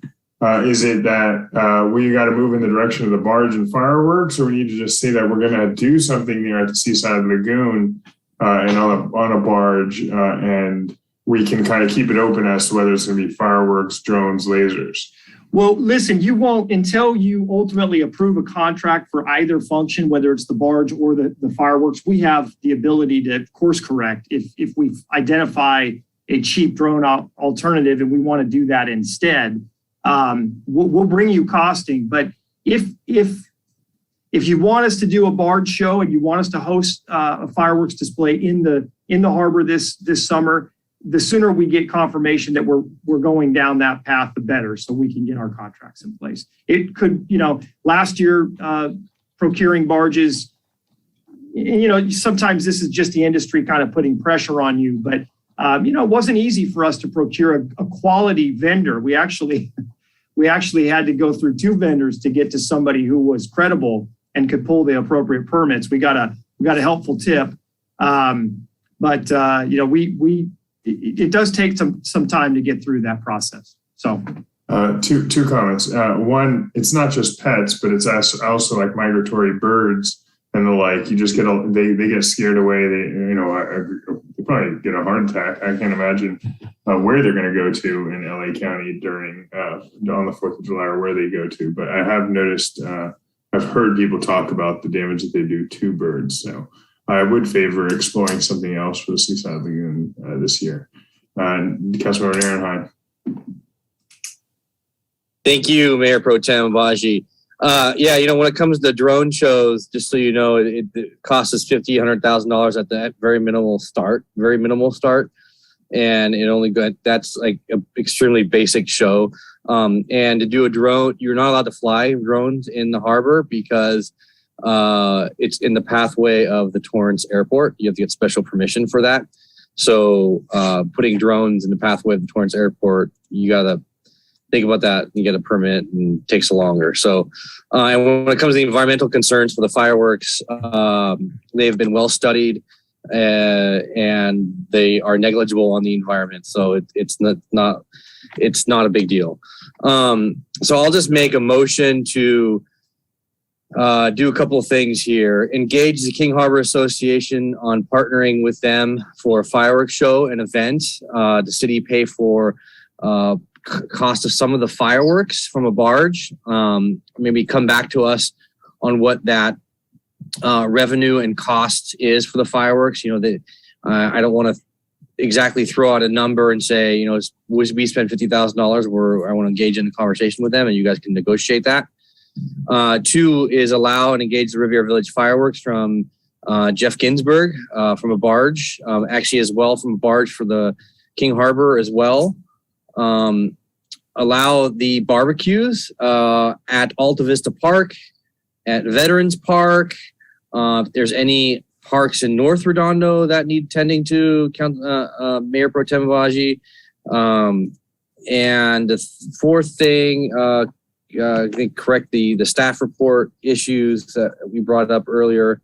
And I believe 4th thing, potential parking, special event park charges for parking. Special event, what do you mean? In the harbor? Special event charges? Yeah. Okay. Special event charges in the harbor don't we do that as part of a resolution, Mike? Yeah, we do. We have in years past. We didn't last year, I believe, just given COVID and everything else. I'm not sure we tapped that potential revenue opportunity. So okay. If it would be helpful to know if that's our goal, yeah. Or we can work on that too. Okay. Yeah, that works for me. And then when it comes to the fun run, I didn't hear Mike speak. I'm a big fan of having it on the 4th of July. It doesn't sound like we'll be able to get that this year on the 4th of July back to the fun run. But so I guess we'll have that on the 3rd of July. But But I would also like to, as a fifth item, is engage with the sheriff's department to see that have the county maintain their beaches and their services, including the sheriffs. So I know they don't charge for anything else from us, but I would like to see if they're willing to come down, if they're able to come down and do a patrol, relieve our police presence down there so that we can deal with other things in the city. So those are my 5 items. Right. Is there a second for the motion? Well, I will second it, but I would like to add one other item onto it. Okay. And that would be investigating the cost of a drone show, or whether it's, April 29th or July 4th. I know it depends on the number of drones you use, the date, that kind of thing. So I was wondering if we could at least do that, so we have that in our back pocket. I'm not suggesting for 4th of July, but it would be interesting to do it maybe on Redondo Day. It would be something different, So okay. I'll add that as a 6th item to investigate the cost of a drone show and the different cost amounts for a drone show and options. Indeed. Okay, I'll second that then. All right.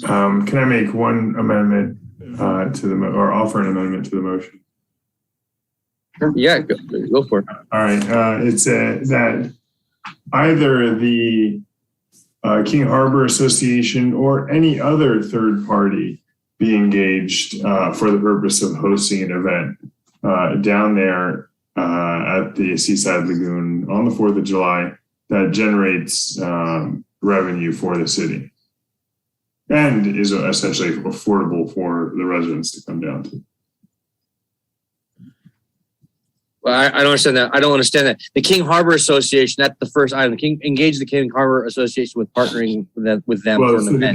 the difference is if the King Harbor Association is essentially positing that, hey, we want to do an event down there, but we want to take all the revenue from it and we're not going to pay the city anything, then find somebody else to do the event at the Seaside Lagoon. Oh, I see what you're saying. I would say just to a particular third party. Mayor Pro Tem, in the years past when we've run our own event, we've lost significant money on running our own event. And if we were to engage a private partner to do what you're saying, we wouldn't have. The King Harbor Association will have a better grip on being able to produce a production, produce an event down there. I think we want to just keep them focused, keep staff focused right now, see where they end up with. I hear what you're saying, but I think King Harbor Association will have a better ability to produce an event down there rather than going to a private group. And if they fall out, we can always have that option of doing something with a private group or doing it ourselves. Well, that's why I want that option to be in the motion. Is King Harbor Association first, and then any other third party, qualified third party. Okay, I mean, or any add that to the first item, or any other third party. That works for me. Yeah, I'm good qualified. Yep. That's it. Cool. Any other motions, amendment, substitute motions? Thank you. All right. No more public comments, Madam Clerk? No more public comments. All right. Let's do a roll call vote on Councilmember Nierenheim's motion, seconded by Councilmember Lowenstein. And again, that was, you guys have it. Somebody have it clear? Or do I need to? I have it written. Okay. All right. Councilmember Nierenheim. Aye. Councilmember Lowenstein. Aye. Councilmember Horvath. Aye. Councilmember MD. Aye. Myself, aye. All right, that passes. Need to read anything? No, Mayor Pro Tem. All right, thank you. And moving on, 2 and 3 is a discussion possible action regarding approval of an updated job specification salary range for the position of assistant to the city manager and authorization to hold vacant the assistant city manager position and underfill it with 2 assistants to the city manager positions until funding can be identified to support all 3 positions. That will be my item, Mayor Pro Tem. Appreciate the opportunity to present this to you. You've heard me talk about the need in our organization, particularly in the city manager's office, for additional staff resources to help with a number of goals and objectives of the council. Most notably, the need for us to gather information that's of value to the public, and then dispense that information, communicate that information through modernized websites, up-to-date materials on our website, and additional media platforms as we bring them online. We have need in the area of legislative affairs. We have additional need in the area of pursuing various grant opportunities. We do a good job with it in our individual departments, but sometimes there are grant funding opportunities that span multiple departments that need to be coordinated at the city manager's office level.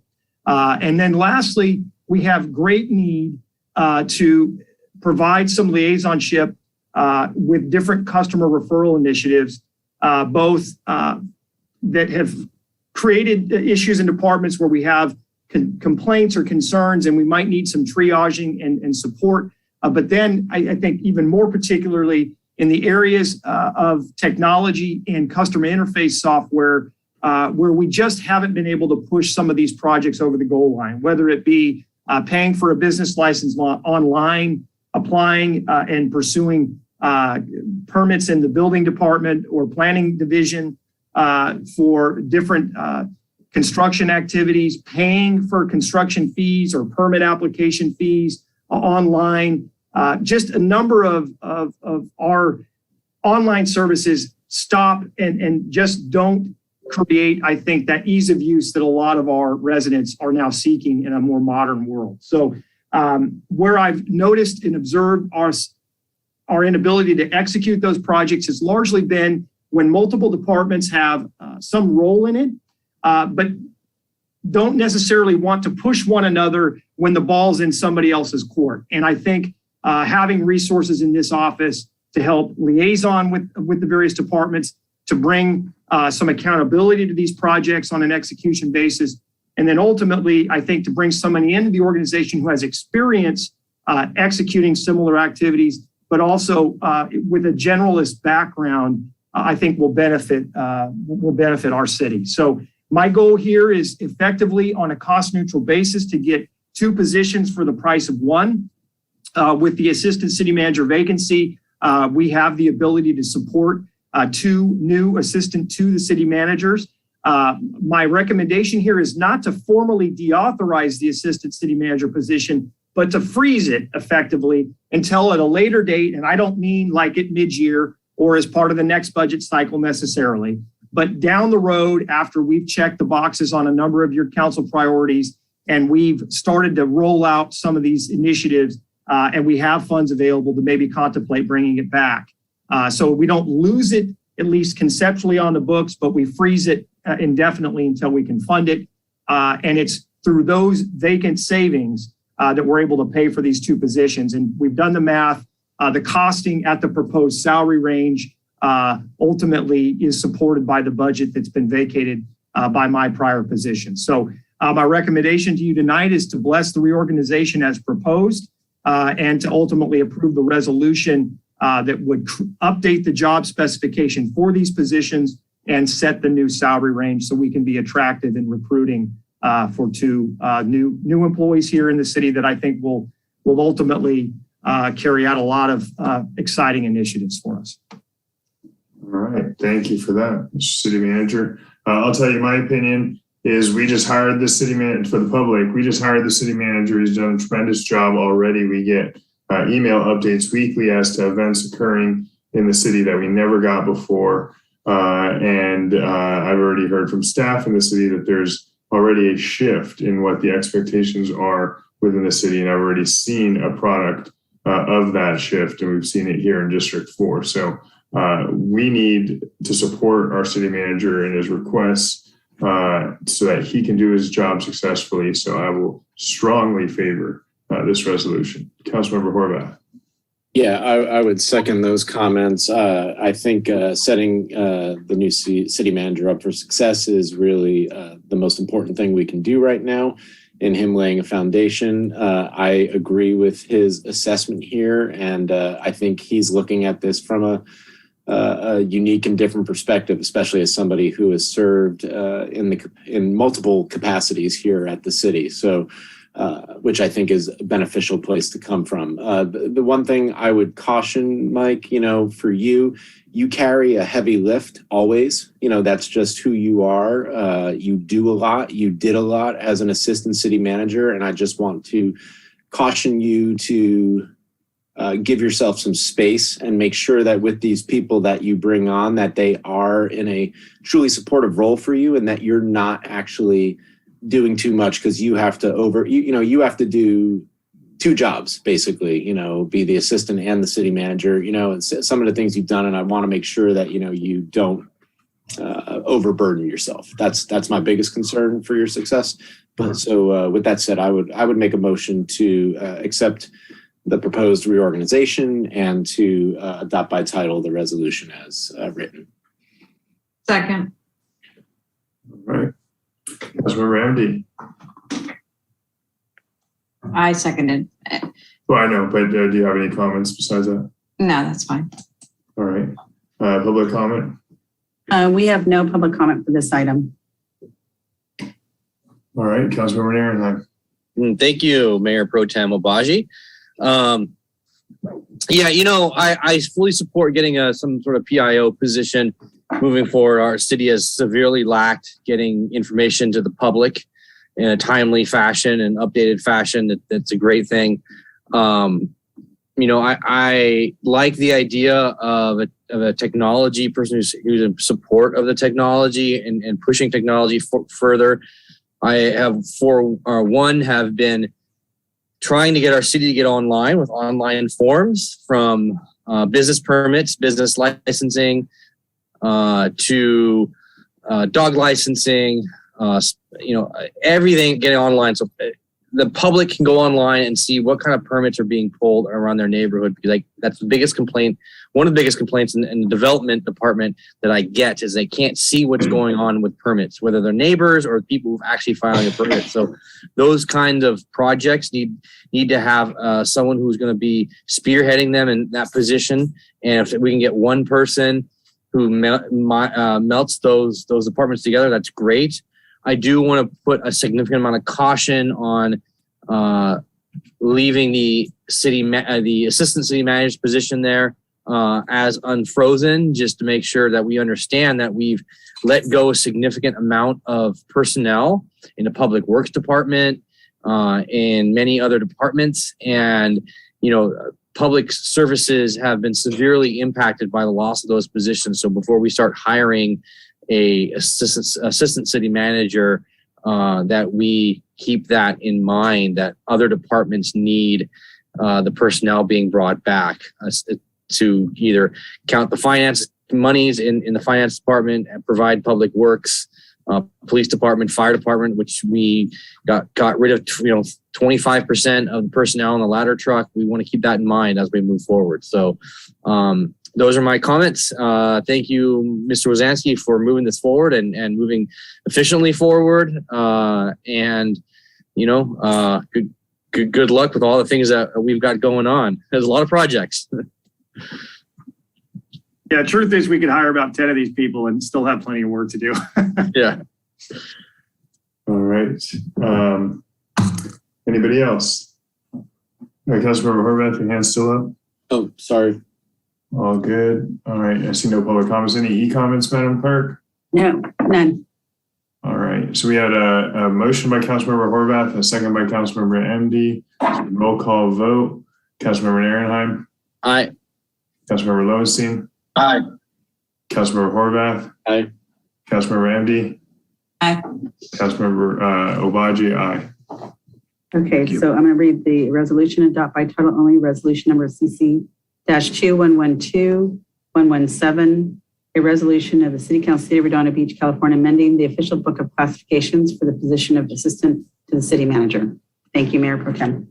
All right. Thank you, Madam Clerk. And Mike, if you do find a need after you get qualified people in, I'd suggest that you come back to us if you need that assistant position filled. All right, moving on to N4, back to Ted Simon, Public Works Director, for discussion of possible action regarding the introduction of an ordinance mandated by Senate Bill 1383 regarding short-lived climate pollutant reduction, which requires all jurisdictions to adopt an enforceable organic waste disposal ordinance. Thank you, Mayor Pro Tem Obaji and council members. Yeah, tonight we are here to present you with that report to consider the adoption of the ordinance that is actually required under Senate Bill 1383. Joining me tonight and who will be making the presentation is Jesse Reyes, Senior Management Analyst for the Public Works Department. But we also have representatives from Athens Services, Michael Liedelmeyer, he's the Divisional Vice President, and Amanda Mejia, she's the Deputy Director for Government Affairs with Athens. Rather than belaboring my introduction, I'll let Jesse go ahead and go through the actual presentation on this matter for tonight. Go ahead, Jesse. Thank you, Ted. Good evening, Mayor and Council. Let me share my screen.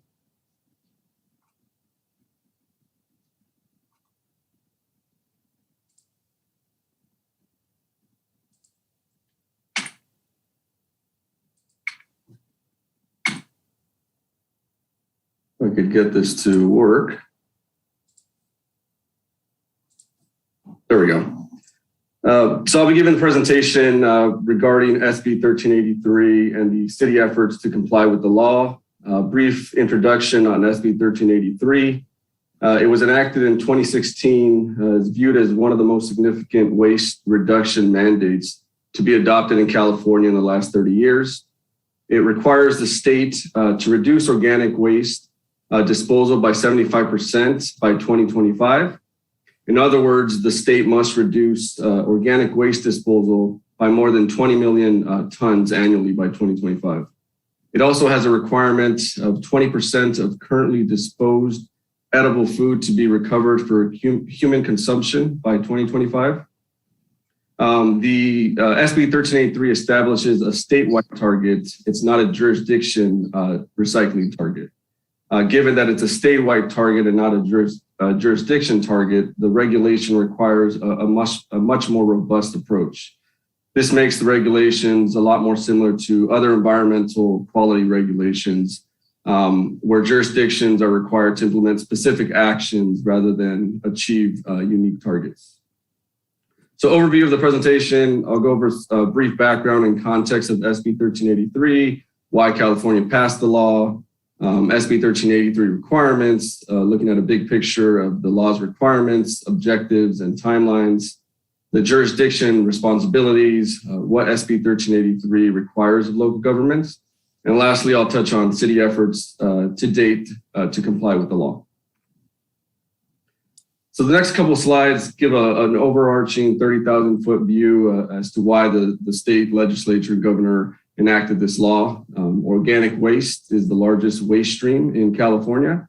When we're talking about organic waste, for SB 1383, we're talking about materials such as green waste, wood waste, food waste, and other fibers such as paper and cardboard.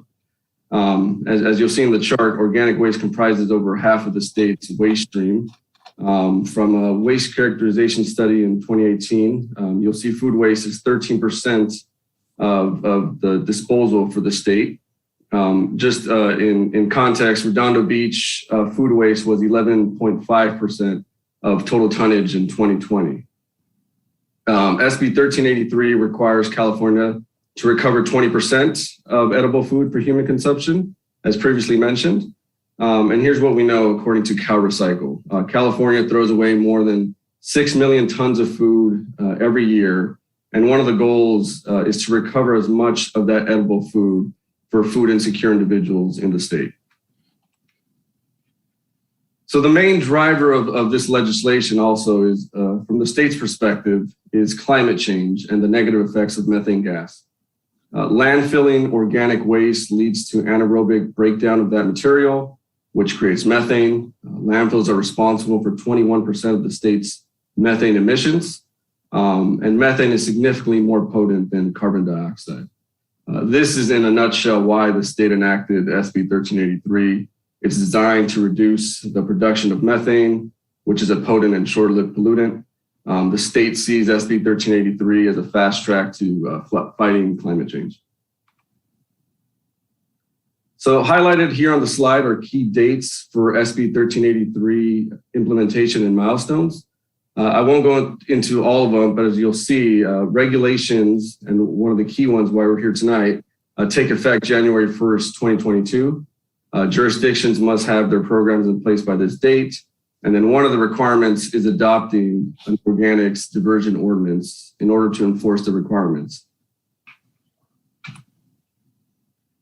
Here you'll see major programmatic activities for jurisdictions, and the following slides will cover more details. As you can see, by 2022, the city must provide organic collection service to all residents and businesses, establish edible food recovery programs, conduct education and outreach, meet certain procurement requirements, and be part of capacity planning to ensure the needed space to recycle organic material.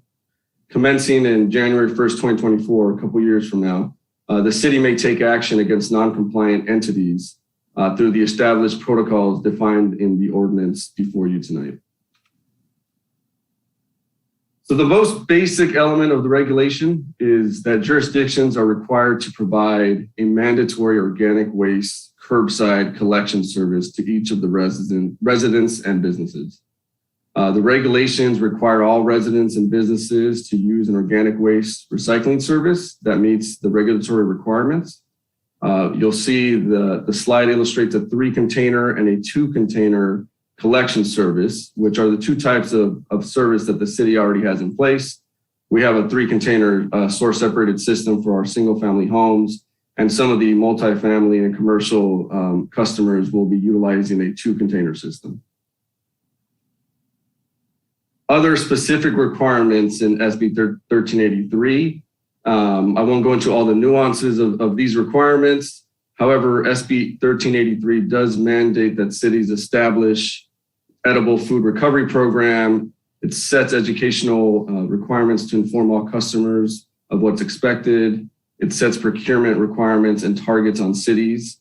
And we're currently working on a procurement policy that will be presented in the next couple of months. It also has construction and landscaping requirements such as MWELO, which the city has already adopted. So this slide illustrates the inspection and enforcement requirements for cities. Again, January 1st, 2022, jurisdictions are required to have an enforcement mechanism or ordinance in place. The city is not required to enforce until 2024. However, between January 2022 and 2023, I know these are a lot of dates that I'm going over, jurisdictions need to identify regulated entities in violation and provide educational material. The focus during the first 2 years is on educating generators, with the goal that ensuring all generators have an opportunity to comply before the mandatory jurisdiction enforcement comes into effect in 2024. After January 2024, jurisdictions may take progressive enforcement action against waste generators that are not in compliance. This process is spelled out in the recommended ordinance.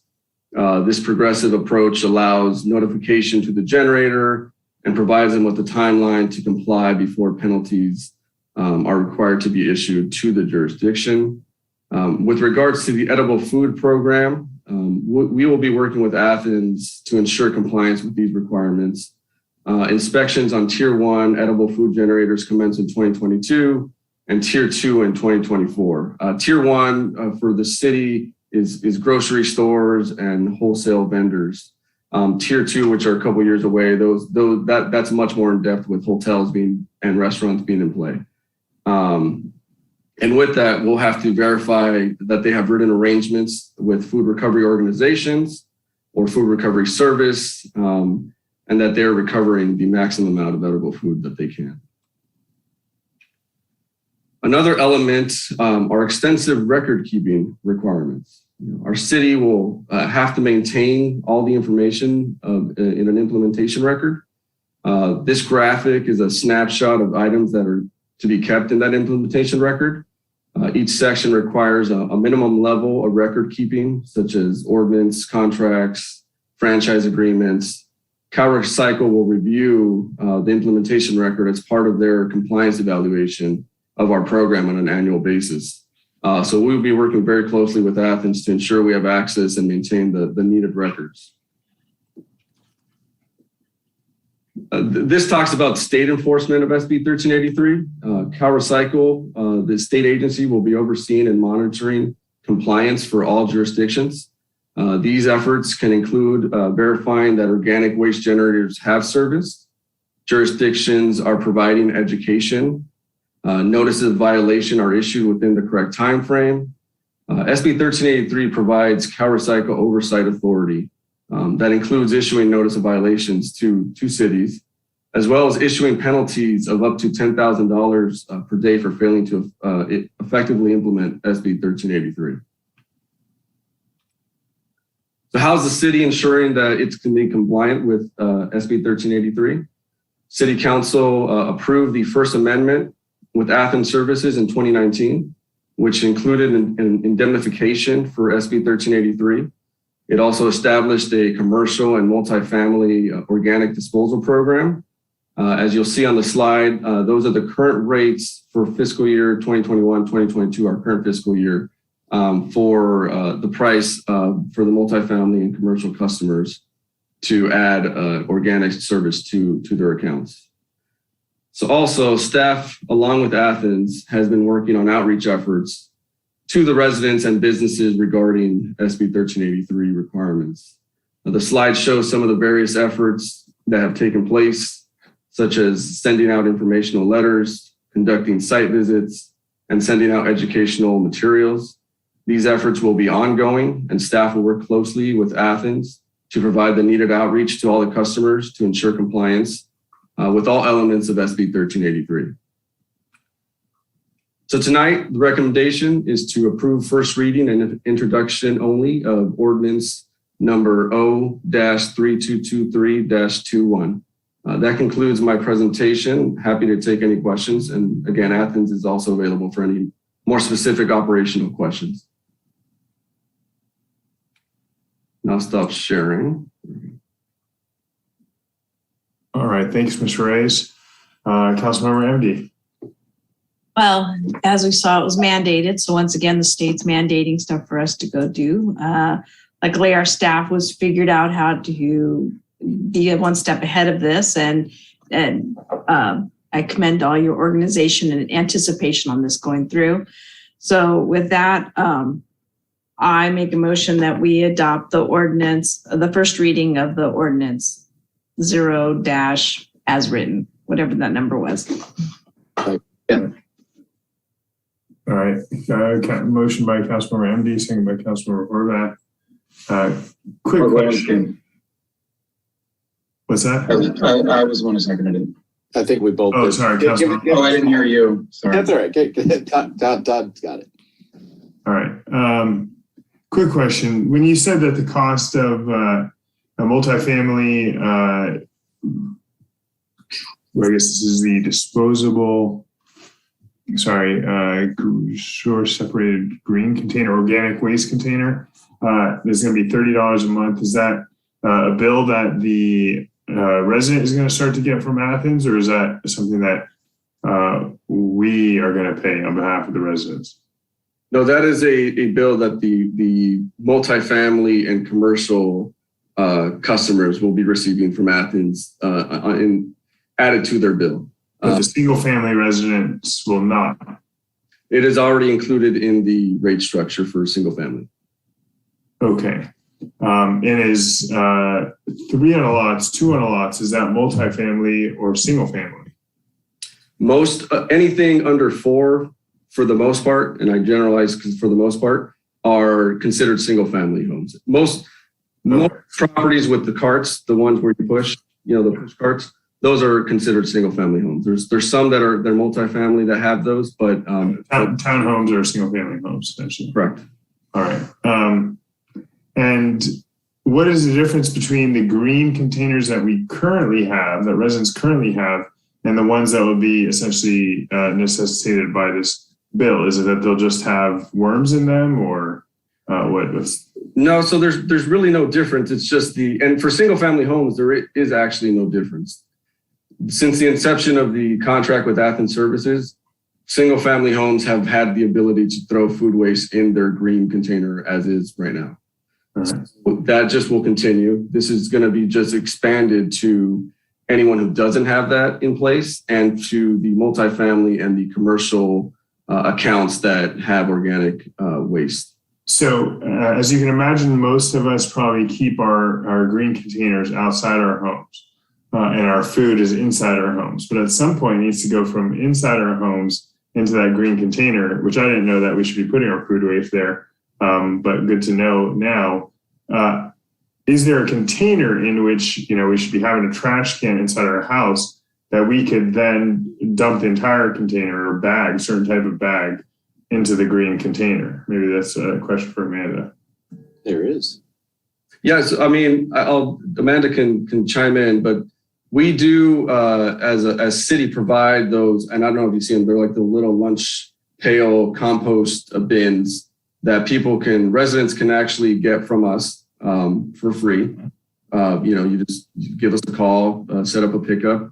You have to sign out for it, and it's a little lunch pail where you can put a little clear plastic bag in there and put your food scraps and food waste in there, so you're not constantly going out to your trash can. And once it's full, you take that bag and put it out into your green container. Got it. Okay, so that would be something good for the residents to know. If you have a flyer, Mr. Reyes, if you could send me something about that, who they contacted the city, I'd love to publicize that through the vehicles that we currently have, so people know, and that we can get more people subscribed into dumping their food waste into the green bins on a regular basis and the like. Okay. All right. Ms. Mejia, I saw that you raised your hand. Do you have something to say? Yes, thank you, Councilmember Obaji. I'm also willing to do any videos. I know that you all are active on social media. So if there's any videos that you want to do that target your districts, I'm more than happy to walk you through those videos so that we can Sure. That would be awesome. I think Councilmember MD might be about to do one for us also. Exactly. Let me get it off the screen because it won't work. All right. Let me put that. There we go. So then this is the little container that you put on your counter. And then you just take that, just like you're dumping your trash every day, you just dump it into the green. All right. Good to know. Councilmember Nierenheim. Thank you. So quick question here. I noticed, first of all, when you say food waste, you don't mean, or do you mean as well as meat waste? So, raw, cooked or raw meat, chicken, beef, anything pork like that? Bones? Correct. Bones. Yep, bones. Including bones? Okay. Yeah, and I think we have a graphic and a sticker, and I think Athens has it, that kind of shows what can go in there and what can't. They've got no bones with bones. You don't have bones in your diet, Mr. Baji. So I didn't see it here though, real quick. You're not capturing the methane, or are you capturing the methane? No, so the methane reduction is by diverting food waste from going to the landfill. That's the whole kind of goal of the program. You get food waste into these green carts and these green programs that are taken to get composted or taken to an anaerobic digester to be turned into energy, back into the renewable natural gas. That's kind of the goal, is having people not throw it into their actual trash cans that go to the landfill, which create the methane gas. Right, but at the end of the day, what I didn't see here on the graphic, I didn't understand, is if the green waste gets diverted into a mulching system, it just releases it into the air, versus it goes to an anaerobic digester, we can capture that methane and burn it off for energy. Yeah, so the cities, every city's doing something different. With Athens, our green waste at this time is strictly going to the American Organics in Victorville and being turned into compost. That's what we're doing. I know they're looking at different programs into partnering with LA County and having it turned into energy to power vehicles. But at this point in our contract, it's strictly going to Victorville to be turned into compost. Okay, there you go. That's the answer I was looking for. And Jesse, I think part of that, Councilmember Nierenheim, is that when you're converting it, you are actually going through aerobic digestion, not anaerobic digestion, which is what creates the methane. So when you're sending it to be composted, you're going through the aerobic digestion and conversion. So you're not going through the anaerobic to create the methane gas. Right. The mulching process has the O2 in there. So directly to that point, the mulching system, can we get this mulch back on a regular system from them that we can distribute to our residents so that they can grab as much as they need rather than being charged for having the 2 or 3 drop-offs that we have, or 4 drop-offs per year that we have now?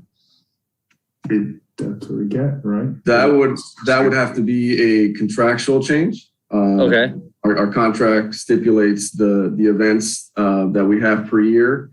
The council added 2 additional events this current fiscal year through the budget motion and adoption. So that would be something that would have to be a contractual change if we wanted to figure out a system where there's mulch available at all times.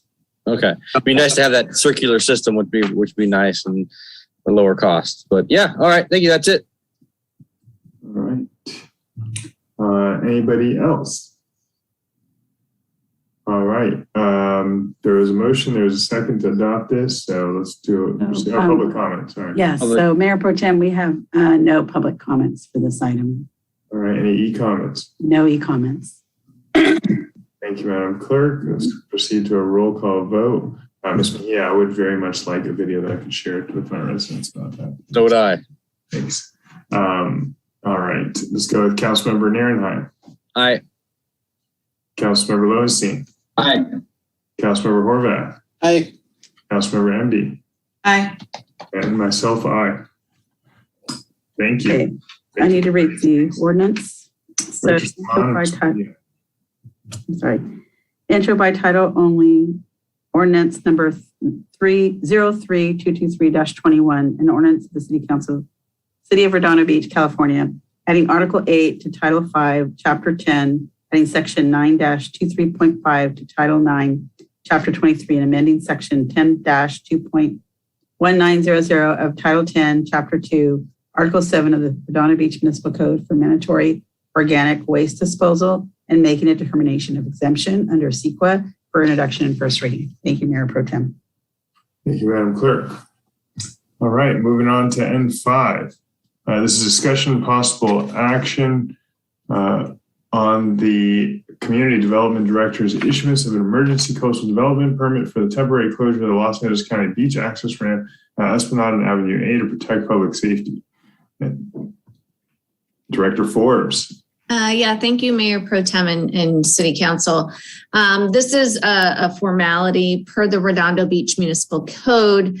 It requires that the Community Development Director report in writing and orally the granting of an emergency coastal development permit at the next scheduled City Council meeting after that permit is issued. As well, the report is to be submitted to the Coastal Commission Executive Director. Per the code, the report is to include a description of the nature of the emergency, the development involved, and the entity undertaking the development. So the staff report in the agenda packet serves as the report in writing, and this presentation is that oral report of the issuance of an emergency coastal development permit. And the mayor had mentioned this particular situation, but this is that formal report that is required by our code. So the Los Angeles County Department of Beaches and Harbors notified the city that they were evaluating the access ramp at Avenue A from Esplanade to the beach walkway below. And the county will be improving that access. However, when they recently completed their engineering study that evaluated the current conditions, the analysis found that the existing path railings, landings, and the wall that compose the ramp are in poor condition, and the study recommended closure of the ramp to protect public safety. Based on the engineering report, the county submitted an application to the city for an emergency coastal development permit for temporary closure of the ramp, which will impact the beach access at that location during the closure. The Community Development Department reviewed the application and issued an emergency coastal development permit on November 30th, 2021 to temporarily close the beach access ramp at Esplanade and Avenue A due to that public safety concern. And this is the first city council meeting since issuing that permit for submitting the written and oral report. Subject to the Redondo Beach Municipal Code regarding emergency coastal development permits, the Community Development Director may grant an emergency permit if the emergency exists that requires action more quickly than permitted by the procedures for the coastal development permit. And because of that public safety concern of the conditions of that walkway, it was determined that it is more urgent and there's an emergency that exists. So although this action will temporarily affect the beach access at the location, it is needed to protect public safety. The emergency permit is granted for up to 60 days and requires that the applicant submit for a full coastal development permit for the corrective work. So they're going to come in with an application in the next 60 days for what they're going to do for corrective work. And then that work is expected to take over a year to complete per LA County. A public notice of the emergency permit issuance was posted at the site, and the recommendation tonight is to receive and file the report regarding the emergency coastal development permit issued to LA County Department of Beaches for the temporary closure of the beach access ramp at Esplanade and Avenue A to protect public safety. All right. Thank you, Ms. Forbes. Councilmember Horvath. Motion to receive and file. I'll second that. Motion by Councilmember Horvath, second by Obagi. Mayor Pro Tem? Any public comment? Yes, we have none for this item. All right, Mayor's back. Mayor, you want to call on Councilmember Nierenheim? He probably doesn't have his audio up. All right, Councilmember Nierenheim. Yeah, first thing I want to do is thank Mayor Brand for getting this finally pushed through. I know I started this project easily 2-3 years ago, taking photos, going to the right, trying what I thought was the right people, but never really getting anywhere. And then Mayor Brand started hitting it up, and then he found the right person this spring, and they came through.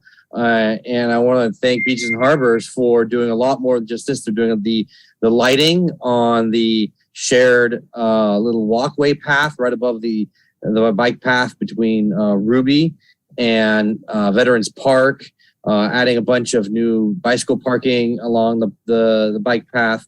So I'm glad they're finally getting to this. I really appreciate it and can't wait to see a new $3 million ramp, ADA compliant ramp at that location. And thank you, Brandy, for getting this moved along, and can't wait to see the designs and walk down the new ramp and have a ribbon cutting ceremony. And what, a year? 6 months? No, more like 2 years. Yeah. Mayor, you missed it, but Councilmember Nierenheim was thanking you. So. Oh, no, I heard that. Yeah. I think, it wasn't much. Just tell the county, and finally they came. I actually broached it with them 4 or 5 years ago. So it was, just persistence, basically. Same thing on the walk path.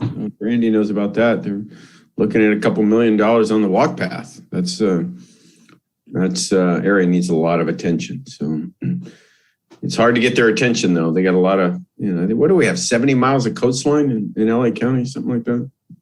So one ramp is not exactly at the top of their priority list.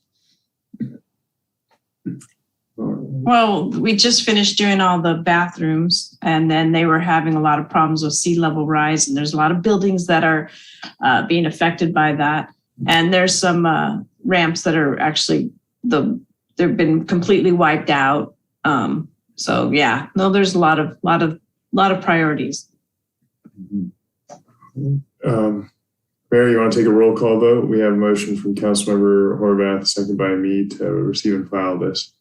Oh, okay, great. Yeah, I'll do a roll call vote. Thanks, Councilmember Mayor Pro Tem Zane. I literally just got off the county redistricting meeting, if you can believe that.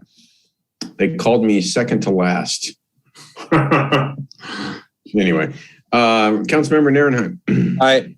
Councilmember Lowenstein. Councilmember Horvath. Aye. Councilmember Obaji. Aye. And Councilmember MD. Aye. Okay, I guess that was the last item. We're going to session. It looks like city manager items. Mike, do you have anything?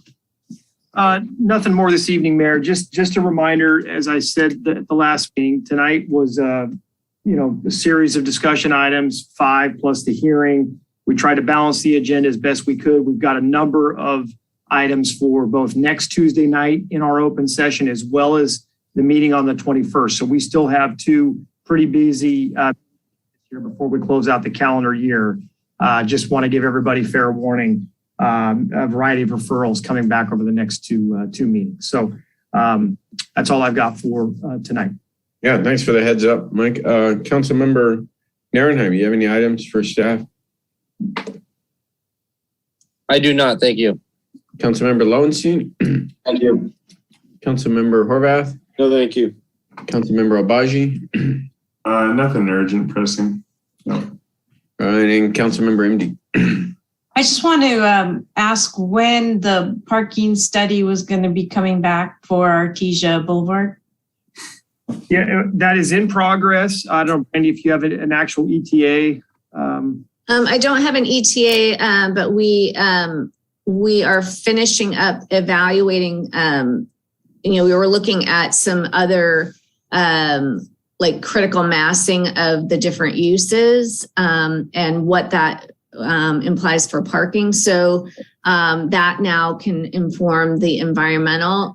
So I would say probably February, we're going to need to come back for a little bit of a extension of that contract, but they are moving on it. And I'll try to get a better update on that so we can have a better estimate of when it'll come back. Because there are 2 components to that. There is the parking analysis that will help inform potential code changes. And then there's the need for environmental before any of those code changes can be implemented. So right. It's likely a 2-step analysis and review process anyway. Great, thank you. Which is why it would be great to complete the first step. Yeah. Understood. No, I got it. Thanks.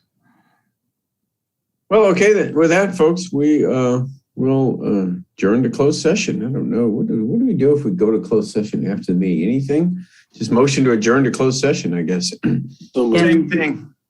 The same thing. We have to read the closed session items. Okay. Is there a motion to adjourn to closed session? So moved. Second. Okay. Any objections?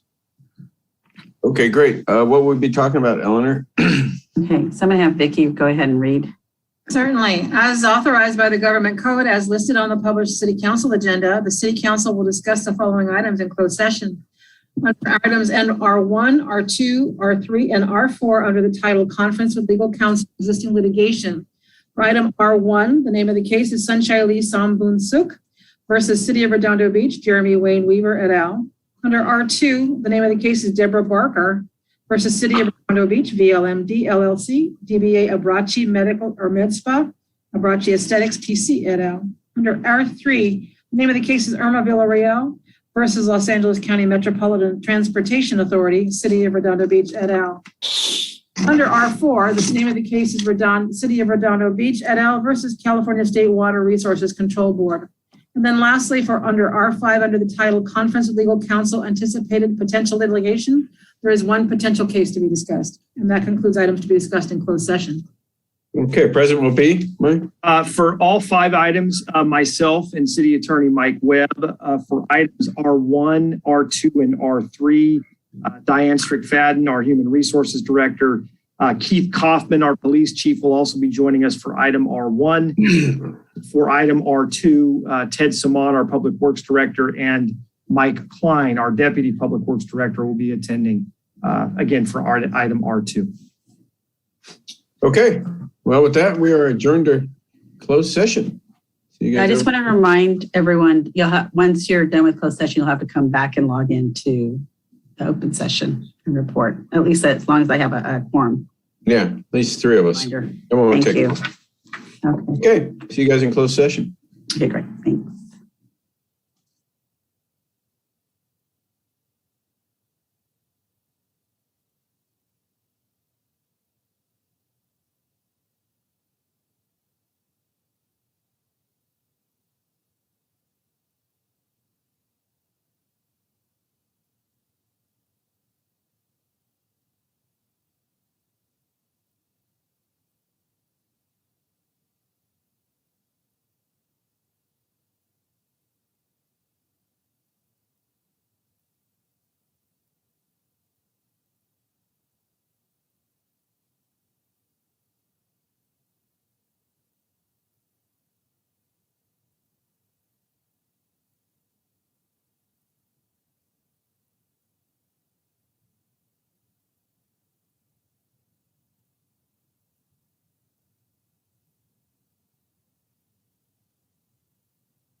in closed session. Do we have anything to report? I'm going to do roll call. I'm going to do roll call. Councilmember Nierenheim? Here. Councilmember Still here. Lowenstein? Okay, absent. Councilmember Horvath? Here. Councilmember Obaji? Here. Councilmember MD? Absent. Mayor Brand? Here. So what do we have? So on a reportable action front, Randy Forbes, our Community Development Director, joined us for item R5. And then the council unanimously authorized defense of the cases identified in closed session agenda items R1, R2, and R3. Specifically, that is case number 21 ST CV 37756, case number 21 ST CV 38177, and case number 21 STCV 19424. Okay. With that, I guess I'll entertain a motion to adjourn. Moved. Second. All right. Any objections? All right. We're adjourned.